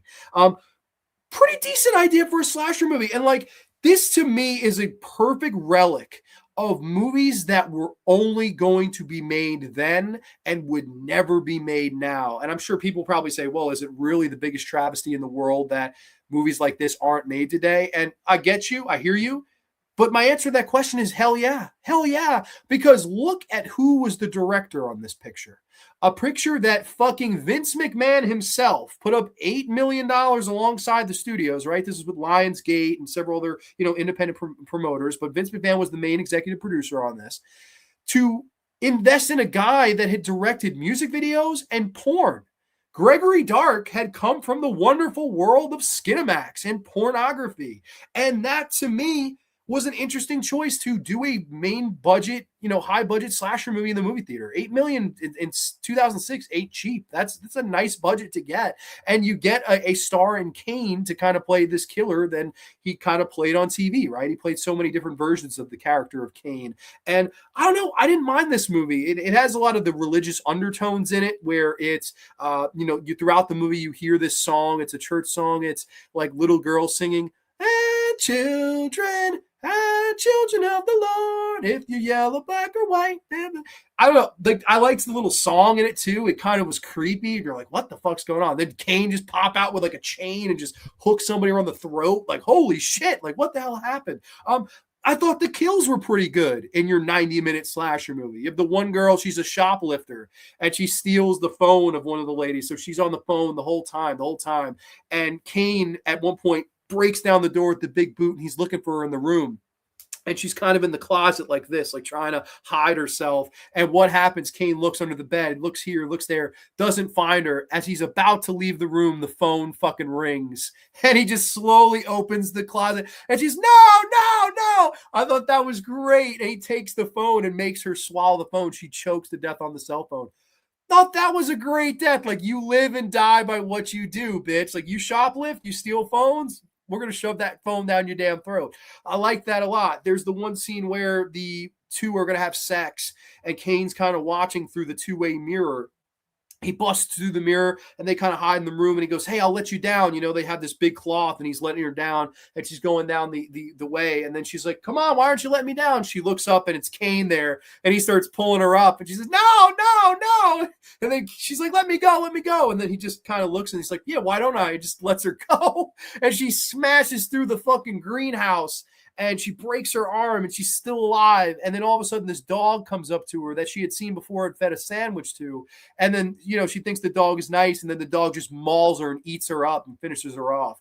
I thought that was a really good kill. I don't know. I thought the movie had some decent kill sequences for a B movie slasher starring fucking the Big Red Machine, Glenn Jacobs. I'm not expecting high art here. I'm expecting a 90-minute entertaining slasher movie.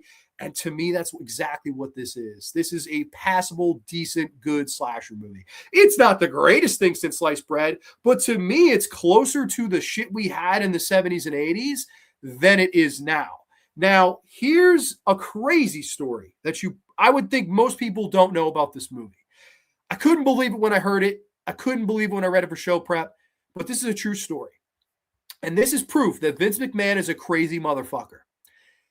So Vince McMahon was the main producer on this movie, right? Put a lot of his time, put a lot of his money, put one of his talent in the movie in the lead prominent role. Vince McMahon's money was heavily involved here. And thus, if we know WWE, we know Vince was the head of creative for a very long time until the lawsuit and Janelle Grant. And, I don't think we'll ever see Vince on TV again. Watch him show up at Wrestlemania. But In reality, I don't think that's going to happen. But Vince McMahon wanted to dabble in this movie. And since it was his movie, he surrounded himself with a lot of yes men, a lot of people that would say, absolutely, Mr. McMahon, we'll do that. So here's the story, and I'm going to say it word for word from, one of the producers that remained anonymous, but this is apparently a true story that Gregory Dark, the director, has corroborated. Here's the story. I get a call from Gregory Dark, the director. He says, we've got a little problem here.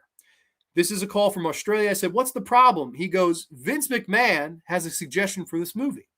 I said, well, it's his movie. He gets what he wants. And he says, well, that's the problem. Vince wants this scene in this movie, See No Evil, where Kane's character pulls out his penis, and he wants it to be 3 feet long.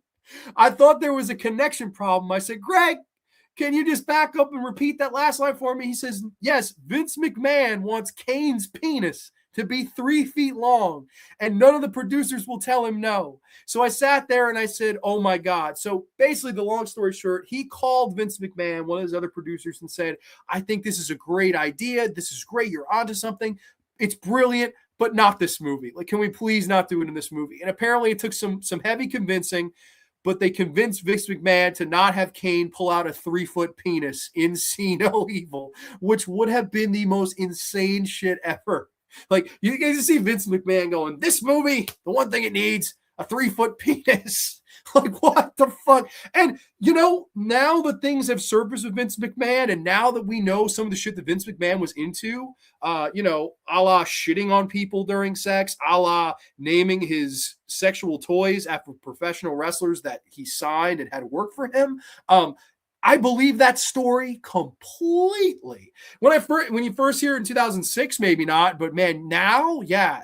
And trust me, like, if there is a place called hell, Vince McMahon has a reserved seat in said place. Don't you get me wrong. But yeah, that was the thing here. But again, I noticed he hired a porn director. Like, that's pretty crazy too. Like, I don't know. I think despite what he did, despite some of his ideas, I think this movie somehow turned out pretty good. Like, these are the people that should make fucking slasher movies. They're not pretentious. They're not like a big, I hate to shit on this movie again, but I will. The fucking movie with the guys walking around the fucking woods the whole time.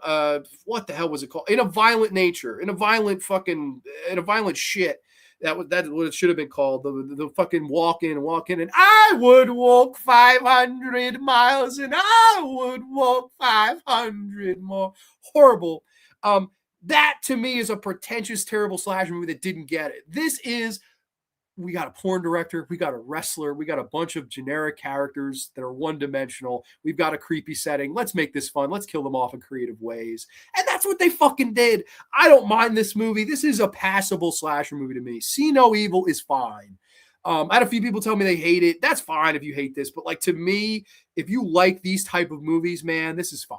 Like, I do not mind See No Evil. So See No Evil gets the pass for me, but I'm curious to see what you guys have to say. Let's see. Wow, a lot of freaking comments. That's got to be Kane, right?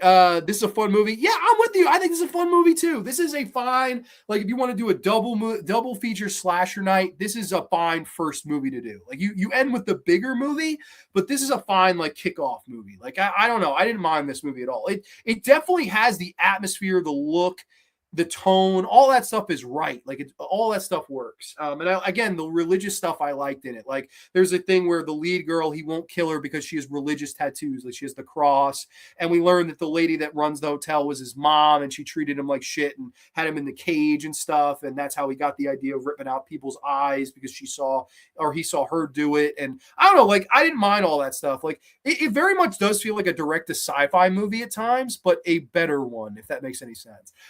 No, See No Evil is a good slasher to me. And that's the slasher dude right there. Chrissy is the slasher dude. So if he says it's good, I think you got to take his advice. Why do Jay won't come back to WWE? Because he knows they would just sideline him like they always did.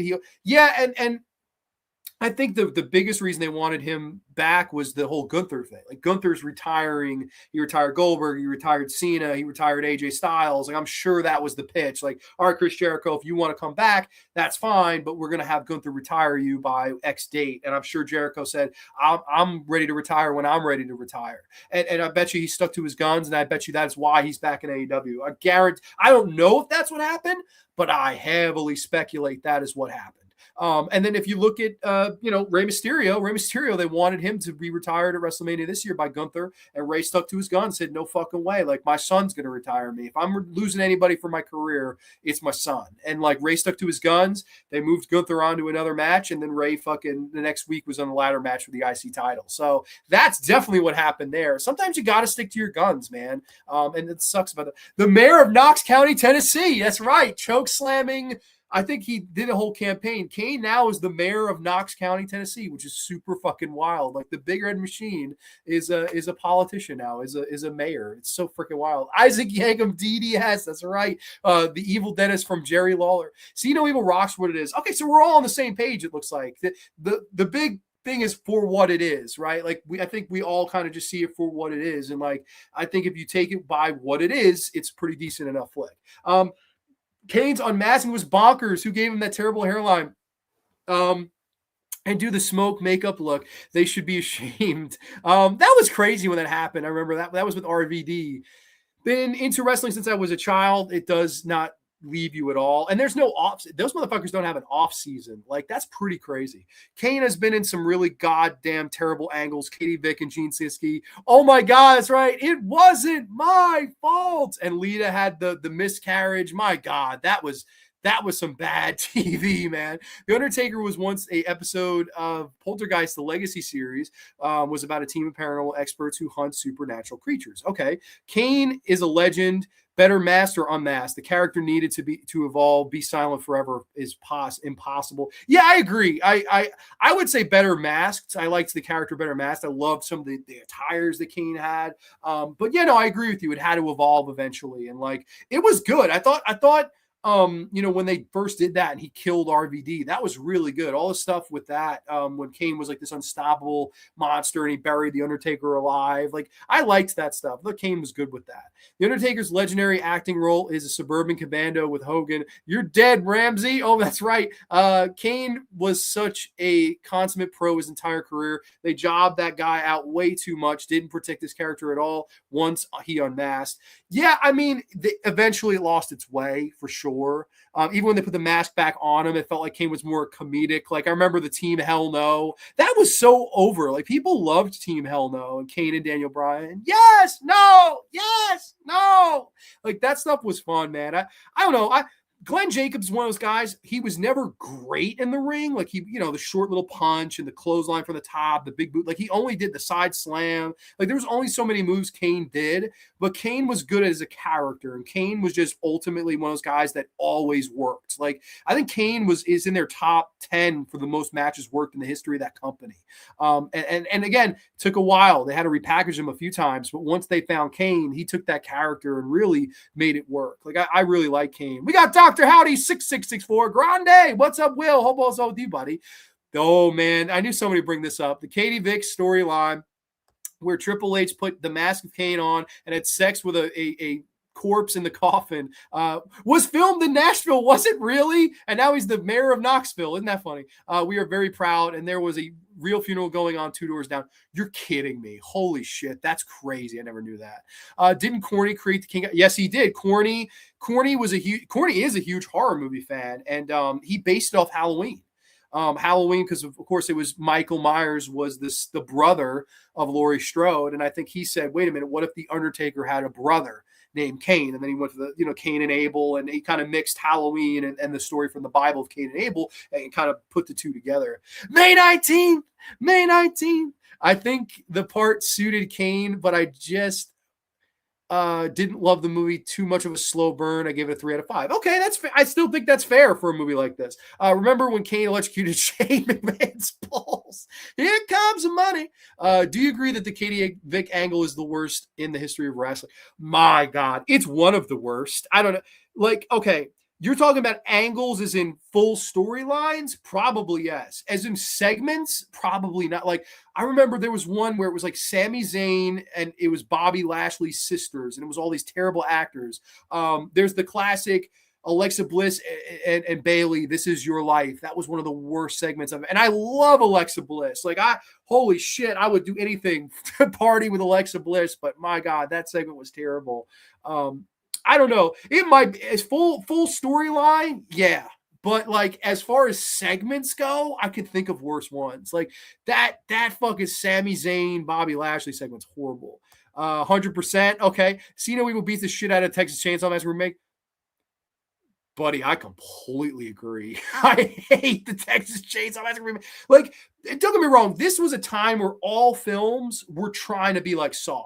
Like, if you watch See No Evil, the editing in it is so Saw. The quick editing they do, that's so, I'm like Jesus, like Lionsgate just had no fucking chill at this point. Like, everybody was trying to be like Saw in one way or another. And this movie definitely has the editing of Saw for sure. But I agree completely. I would watch this 20 times before I'd ever watch the Texas Chainsaw Massacre remake again. The Texas Chainsaw Massacre remake is a movie that does not fucking understand it. And you can go, oh, well, it has Daniel Pearl and it has the great shot of the hitchhiker who blows her head off and the camera goes through her fucking face. No, it is fucking Pepper and yo, Kemper, and you remake one of the greatest horror movies of all time. You don't have a dinner scene. You have Jessica Biel running around in a tight white t-shirt, probably the best part of the movie. You have Arlie Ermy just playing the fucking Full Metal Jacket role, and God damn it, boy, I will cut off your head and shit down your neck. You know, God damn, fuck that. I hate that remake. That movie fucking sucks. Anything from Platinum Dunes, it fucking sucks. Apparently, Vince wanted to do an angle where he was the father of Stephanie's baby. You know. And maybe he pulled out a 3-foot dick and then had the altar. I don't know, 3 feet long dong. That would puncture a lung. Yeah, no, that probably would puncture a lung. I still need to see the sequel someday. You know, I've heard the sequel's terrible. I didn't watch the sequel. They didn't market that one nearly as much. It came and went like a fart in the wind. It really did, and that was the Saska sisters. For one thing, they waited too long. Like, they waited way too long to do a fucking sequel to See No Evil.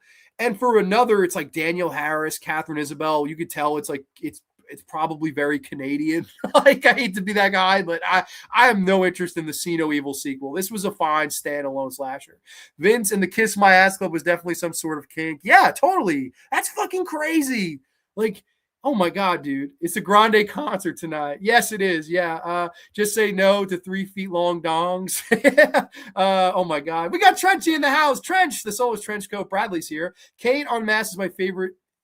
His Died with Shane was so unhinged. Okay. I tapped out of in a violent shitter 40 minutes in. That trash is cinematic crossface. The cinematic crossface. Yo, it crippled the crippler. The dumpster full of fire and electrocuting Shane's nuts. Snitsky punting the baby is hilarious. It's the birth of It's Not My Fault, which is in his theme. Oh, yeah, that's right. It's he even said it's not a Chelsea Green segment, right? Chelsea Green. Would Kane's 3-foot hog be charred too? That's a good question, AJ Zetro. I don't know. We'll have to ask. Maybe we can ask the mayor of Knoxville County himself. We'll just go to one of his rallies. And Kane, is it true that Vince wanted you to, you know, I would love to know what his answer would be. Piggy James was a really bad one. Piggy James? You mean Mickey James? I don't remember Piggy James. I don't remember that at all. Maybe I've been blessed that I don't remember that one. Kane also had an epic Chef Boyardee commercial. Did he really? I've never seen that. Really? Kane had an epic Fever Dream on Theater. Welcome, buddy. I've got to see that. Maybe we'll play that at the end of the show. Somebody remind me. Wasn't there an angle where Natalia farted a lot? Was there? I don't remember that at all. Watch Alexa Bliss was invisible sipping a drink on the locker, and Shayna Blazer was getting beat up like a doll. Like, what are we doing? I don't remember that either. I like See No Evil 1 and 2. I've not seen the second. Team Hell No was complete cancer to me. See, I didn't mind that. I don't know. That to me, it had a charm to it. Like, because that was, they were trying to get Daniel Bryan buried. They were like, get this guy out of the fucking, and they turned it and it still worked and he was still over. Like, that to me is a big middle finger to the company. Like, you threw me in this tag team to die and we got it over. Like that. I love that. Yeah, the Vince and wanted Shane to do it, and Shane considered it, but Stephanie was like, what the hell is wrong with you guys? Yeah. His feud, not died. I thought so. I was like, I don't know. It was when Michelle McCool, Layla were making fun of Mickey James. I've never seen that segment. Okay, I'm not seeing that. I'll have to take a look. That's when Lay Cool were making fun of her. Okay, people saying hi. Gene Wilder, Richard Pryor, and Kane. See no evil, hear no. Oh my God, right? Yes, I'm deaf. I'm fucking deaf. That would be great. Oh my God. Which brings us to the last movie on the Wheel of Torture. I've got to get the Wheel of Torture back up here. But we there's really no suspense. We could remove See No Evil because there's one movie left, and it has to do a victory lap, despite it being nothing nearing a victory, because this is from 2009. This is Albino Farm. Yes, Albino Farm, starring Y2J, Chris Jericho. Brief plot synopsis. College students exploring the Ozark Mountains for a high school assignment stumble upon a group of scary redneck cave dwellers. Wow. This is fucking bad. Holy shit. I mean, this is this is basically your terrible Hills Have Eyes ripoff. Like, this is, let's try to be the Hills Have Eyes with like a hint of the Texas Chainsaw Massacre. Like, that's all this fucking movie is. And it is absolutely pitiful. But let's talk about the wrestler in the picture, Y2J, Chris Jericho. Probably my second favorite wrestler of all time. Like, if it wasn't for CM Punk, I would say Jericho would be my next guy. Like, I loved Y2J, Chris Jericho. I was a big Jericho-holic. Loved the stuff he did with Shawn Michaels and the suits and talking like the villain from No Country for Old Men and using all these big words like neophyte and all these things. And I don't know, like, Chris Jericho to me is the best at playing both babyface and heel. Like, I think he could be that babyface that you love and cheer for and get behind and rah. And he's also just a great, despicable heel. Like, he to me is the best at playing both characters. Like, I don't think there's ever been someone that is as good a babyface as they are as a heel. And to me, it's Chris Jericho. Like, he's great as both, like equally good as both.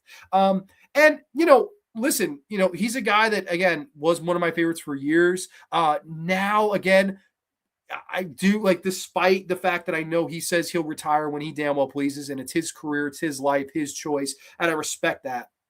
I do think his best days are behind him. I do think he is rather washed up. I still like the guy. I had the chance to meet him, didn't do it because probably of how I feel about him now and the current state of things. But, like, I still think the guy is really, really talented. I always thought he was a great promo. He was entertaining. He was funny. He put on some great matches. I always loved probably one of my favorite WrestleMania matches of all time is him and Shawn Michaels at WrestleMania 19. And the story was that Chris Jericho always idolized Shawn and wanted to grow up to be the next Shawn Michaels. And then when he came to, he wanted to be even better. He wanted to be the first Chris Jericho. And the story they tell WrestleMania, right, is Shawn Michaels had just come back from the 4-year back hiatus. And, they didn't have a plan for him. And the two of them go to WrestleMania and have the match of the night. I thought that was a great, great WrestleMania match where the two of them in the end, they hug and Jericho kicks him in the balls and Michaels falls down. E2 Jericho, like, that to me is one of wrestling's greatest matches, greatest stories, and greatest rivalries is Chris Jericho and Shawn Michaels. And that match in particular was the best I thought they ever had. I like Chris Jericho a lot. I just think now it's not like CM Punk where I think he's a hypocrite. It's really more so just he can't let it go. Like, you can't, he won't let the glory days end despite the fact that they've been done for a while. So it is what it is with Chris Jericho. I like the guy still personally. I just think that it would be time to hang it up sooner or later, right? This movie, on the other hand, my freaking Lord, this is a horrible fucking movie. This stars a bunch of generic teens. They're driving through a town and their tire pops, just like in the Hills Have Eyes remake, right? Something pops their tire, and they go around the town, and all these people are either deformed, or they're severely albino, or they're severely both, right? Deformed albinos. And they all tell about this town legend of this albino farm, where if you go to the farm, you'll get killed or captured by the cult of the albino farm people. I shit you not, this is the plot to this movie. These dumbass kids, instead of, hey, we got our tire fixed, let's get out of here. No, let's stay in the town. Let's investigate. Let's check out this albino farm. Like, horrible. And then one by one, they were all picked off. And it all ends with this big fucking seance. And Kevin Spiritus, aka Kevin Blair, aka Kevin Spiritus from Hills Have Eyes Part 2, which is funny. This is kind of a Hills Have Eyes ripoff. He was in the second one. He was in Friday the 13th Part 7, The New Blood. He was like the male love interest. He's this preacher at the end, and he's, oh, glory, glory, you know, albino Colonel Sanders suit, fucking terrible. But I thought Kevin Spiritus was the only good actor in this movie, really. With that being said, Chris Jericho is one of the town heels in the movie, and he shows up. He's albino. He has the albino contacts, and one of his eyes is crossed.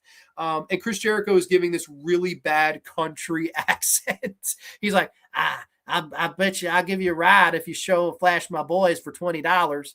And he's wanting these women to show their yits to their two drivers, who's like two 15-year-old kids that are deaf. And he's like, oh, if you show them your yits, we'll drive you out of town. Like, what?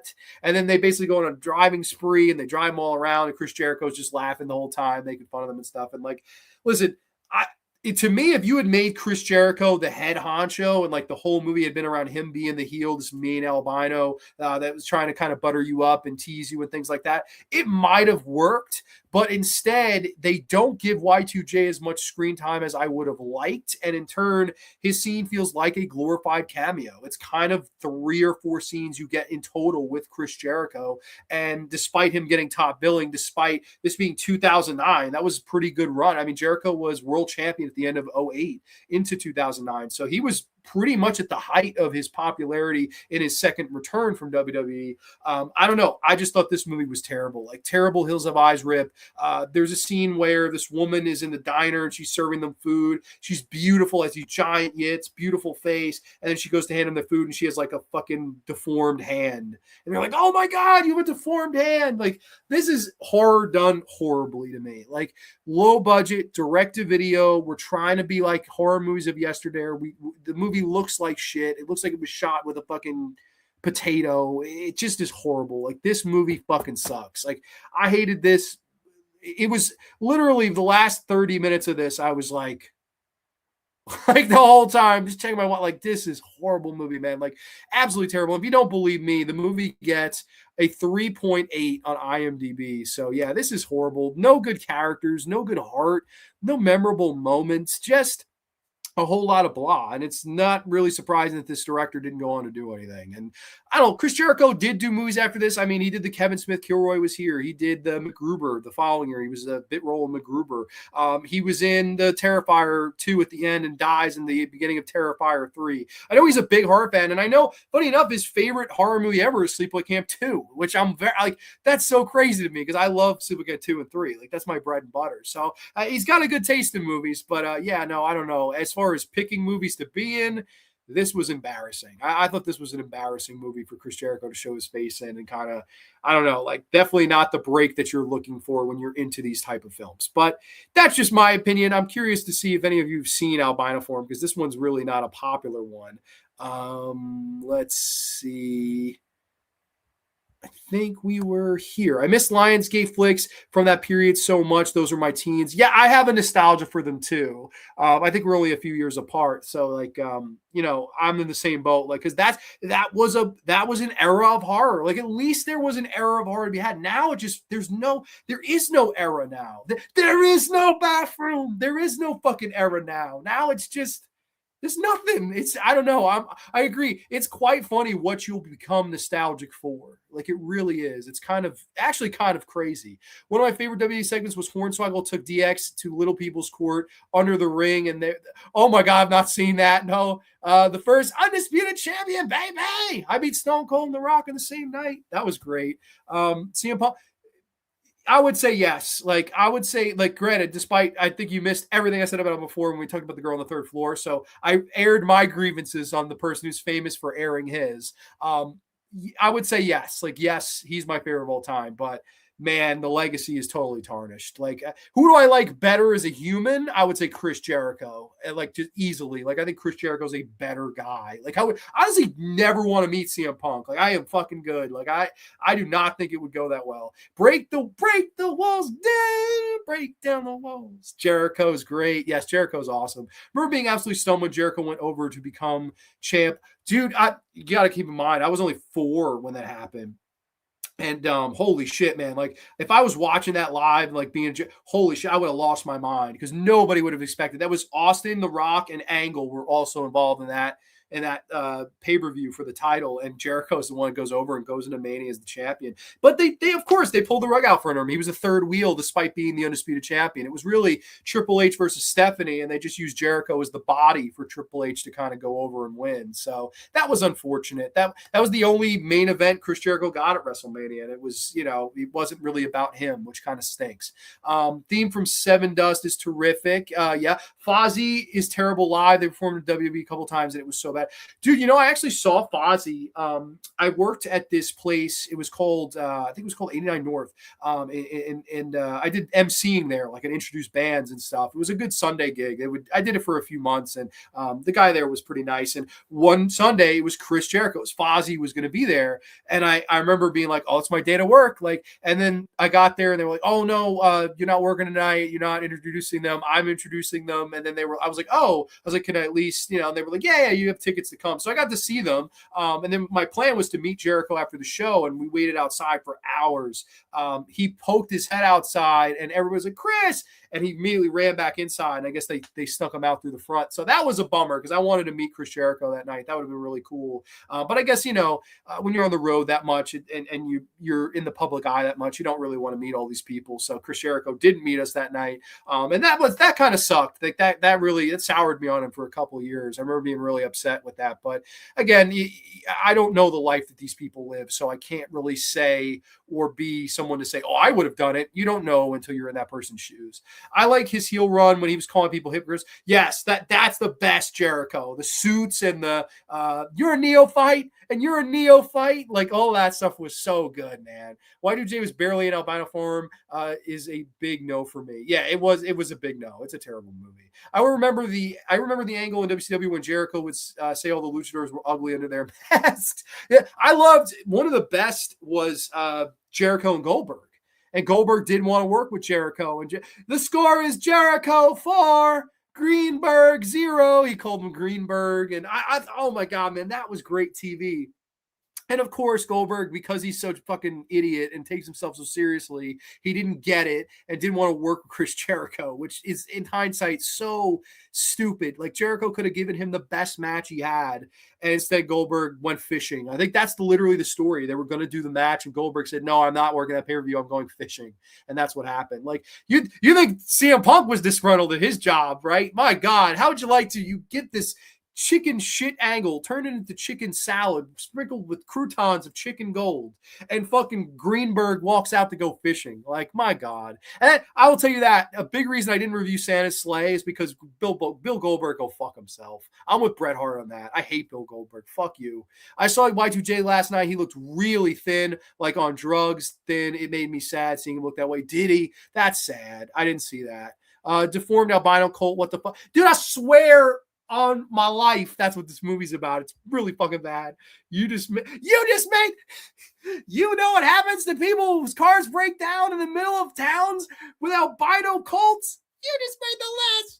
Well, Yitz, Albino Farm reminded me of a broke Wrong Turn movie. Yeah, it honestly makes like Wrong Turn 4 look a little bit watchable. And I hate Wrong Turn 4, but it's better than Wrong Turn 4 is even better than this movie. He did a horror wrestling movie called Dark Match. Right. And Hanley was asking about that earlier. I think Triple H is to this day jealous of the chemistry Jericho and Steph had. I think, now I could be wrong. I think there was an angle where Jericho wanted, okay, no, I remember this is exactly what happened. Jericho pitched the WrestleMania angle to be that Stephanie and him were fucking, that they were hooked up, they were an item. And he, pitched the whole thing where the segment was going to be, hey, Jericho comes to Triple H and says, listen, I think your wife is cheating on you. And Triple H, what? And the whole segment was going to be, it was supposed to be Rob Van Dam, and it would be RVD and Stephanie in bed. And then he was supposed to turn to the camera, and it was Jericho in a Van Dam wig. And the whole reveal was to be that Jericho and Stephanie were an item now, and that Triple H lost his woman. He's lost the title. He's coming back from injury. Can he overcome this at WrestleMania? And apparently Triple H, because he's an idiot, turned that down and said, oh, I would never be so stupid to believe that. My wife wouldn't cheat on me. Like, dude, like, you have to have a sense of disbelief and wonder in order for wrestling to work. In my opinion, a guy that should book pro wrestling is Chris Jericho. He's a really good mind for the business. Like, I love that idea. That would have instantly get heat. You not only have you had the title I want, you stole my wife too. Like, that's nuclear heat. Those are fighting words. And what better place to pay it off than the biggest show, the biggest match of the year at WrestleMania in Toronto? I mean, that would have been really cool. But again, Triple H being Triple H. Love Y2J, Canadian Pride, needs to retire. I just made the list. Canadian Pride, yes, the best Canadian wrestler of all time, easily. I would say that no problem. And yeah, he does need to retire. I'm on the list with you. Although I did love the whole Jericho Owens thing. Like, that was really good. That was I thought that was a great story. Lou Albano, you put Lou Albino. Lou Albino was on the Super Mario Brothers. Yes, you'll be hooked on the brothers. That was great. Putting HBK through the Jericho 9000 looked vicious as hell. They worked at that same pay-per-view I was talking about with CM Punk, Great American Bash 08. They worked on that show too. That was Jericho went over. That was a really good match they had. One of my favorite builds was the Edge Jericho and got him psychologically scarred by the spear. I heard the WrestleMania match itself doesn't hold up, but it broke my heart. Jericho won. Yeah, that I remember that match didn't feel right. And like, the whole reason Jericho won was they were giving the belt to Swagger the next SmackDown. And that's why the only reason Jericho retained was because they wanted Jericho to drop it to Swagger. So that felt like a weird reason, but I bet this isn't the worst movie he's been in. That would go to Terrifier 3. I would say, and trust me, I don't like Terrifier 2 or 3 really at all. But Terrifier 3 is a better movie than this. I mean, this is, I'm telling you, like, don't watch Albino Farm. And it made me feel strongly. And that's one of the reasons I love wrestling, because it swerved me so much and got me invested regardless of the quality of the match itself. Great build. Yes. Ralphus, which, was a horror movie call in itself. Jericho, famously, his favorite trauma movie was Bloodsucking Freaks, which is my favorite trauma movie. I have a feeling Chris Jericho and I would get along really fucking well. Like, I think we get along, I would think, because we like so many of the same things. Ralphus was the name of Louis DeJesus' character in fucking Bloodsucking Freaks. So that's what he named his guy, the person, Jericho Personal Security, the JPS. He named him Ralphus. He was just like a ring driver, and fucking they turned him into a character and got him over. Like, it was so funny, dude. William Regal stiffed the hell out of Goldberg on Nitro once, got him fired. They were supposed to have a match, and Regal said that, like, Goldberg wouldn't hit him at the right times, and it was a whole debacle, and they blamed him. They thought that Regal did it on purpose, and I don't think he did. I think Goldberg just sucks. It's because Goldberg had too many concussions from headbutting vending machines. or there's the one where he broke the limo window. He fucking smashed the limo window and broke his hand, like severed arteries and shit. And he was out for like a year. Like, what a genius. They gave him a bat to do it. He goes, I'm going to use my hand to do it. Real smart, Bill. Real smart. I'm writing down in my will that Judas be played at my funeral. What have I become? I like Goldberg as a wrestler, but Jesus, that dude was nuts and a prick. His rant on Asuska, what the hell, was uncalled for and desperate. I've not seen his rant on that. I agree with you. He sucks. Bill Gas Goldberg winning the WWE title at his age was a joke over Bray Wyatt, who may he rest in peace. That was a disgrace that he beat the Fiend. That was a true disgrace to that title. Edge over Jericho. Edge is my favorite of all time. I love Edge too. Edge is huge. I don't think Edge ever did a horror movie, which is a bummer, because I totally would have covered it. Jericho came up with the concept of Money in the Bank. Yes, he would be a great writer. You are beautiful on the inside. You are innocence personified. Jericho interview telling the Ralph story is great. He should do stand up. He's really funny. He did. I think he did a roast. He did the roast of Zach Wilde, I think, and did like the stand up stuff. Oh, Asuka. Okay, don't know how to spell her name. No, you're fine. I was like confused. I'm like, Asuka. Nobody's ready for Asuka. Love Asuka. Shame that her and her don't have a match this weekend, but it is what it is. And yeah, that has been the Wrestlers and Horror Movie Special. The Wheel of Torture is out of movies here. 5 movies, 5 wrestlers. I like all 5 wrestlers, all 5 movies, different story. But, Knock at the Cabin, not bad. See No Evil, not bad. And The Girl on the Third Floor, not that bad. 3 out of 5 ain't bad. Albino Farm and Endgame, avoid it like the plague. But the other 3, I think they're worth a watch. That's just my opinion. But yeah, no, this was a lot of fun, guys. I appreciate, all the, people in the chat here tonight. This was a really fun show. Something that I've been wanting to do. I'm not kidding you. I was a show topic I had on my mind for years and I never did it, but I figured WrestleMania weekend, why not? This would be a good time. So, everybody, I hope you have a safe, happy, healthy weekend. Next week on Grande's Graveyard, we bring out the tier maker. It'll be the 90s horror movie tier maker. Not going to do much show prep because I'd rather just go the same for all these movies. We're going to bring out the tier list. You guys will hopefully be bumping in the chat. We'll talk about these movies. Are there lists from A, S, F, B, somewhere in between, something like that. We'll talk about it next week as a tier ranking comes. And then, of course, the following week, we end the show off of this month with a little overrated versus underrated horror, my favorite show to do on here. So very excited for those 2 shows. The schedule for May will be out next Sunday, not this Sunday, but next Sunday. So stay tuned for that. And this was a lot of fun. Thank you guys so much. Jesus, that was a good time. Thank you so much, my friend. Always a pleasure to have you here. Great stream, Grande. Only thank you for spending 2 hours of your birthday with us. That means a lot, man. Great show as always. Thank you so much. Goldberg went after her for breaking his streak, and Asuka was like, I don't care, I just enjoy wrestling. Did he really go after her for that? That is, oh my God. Just when you thought it was safe to go back in the water, just when you thought it was safe to think you couldn't hate Goldberg anymore, I do now. Mateo, give me one of these. Absolutely, man. Enjoy WrestleMania, Mateo, aka the Cemetery Man. Yes, sir.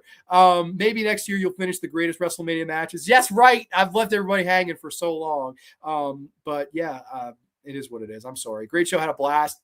Good night. Take care, everyone. Thank you, Triple H. I appreciate it. Everyone that's watched WrestleMania, enjoy it. And everybody, thank you so much for a fun Grande's Graveyard tonight. So, too sweet, peace, and we will catch you next time only on the Graveyard. Good night, everybody.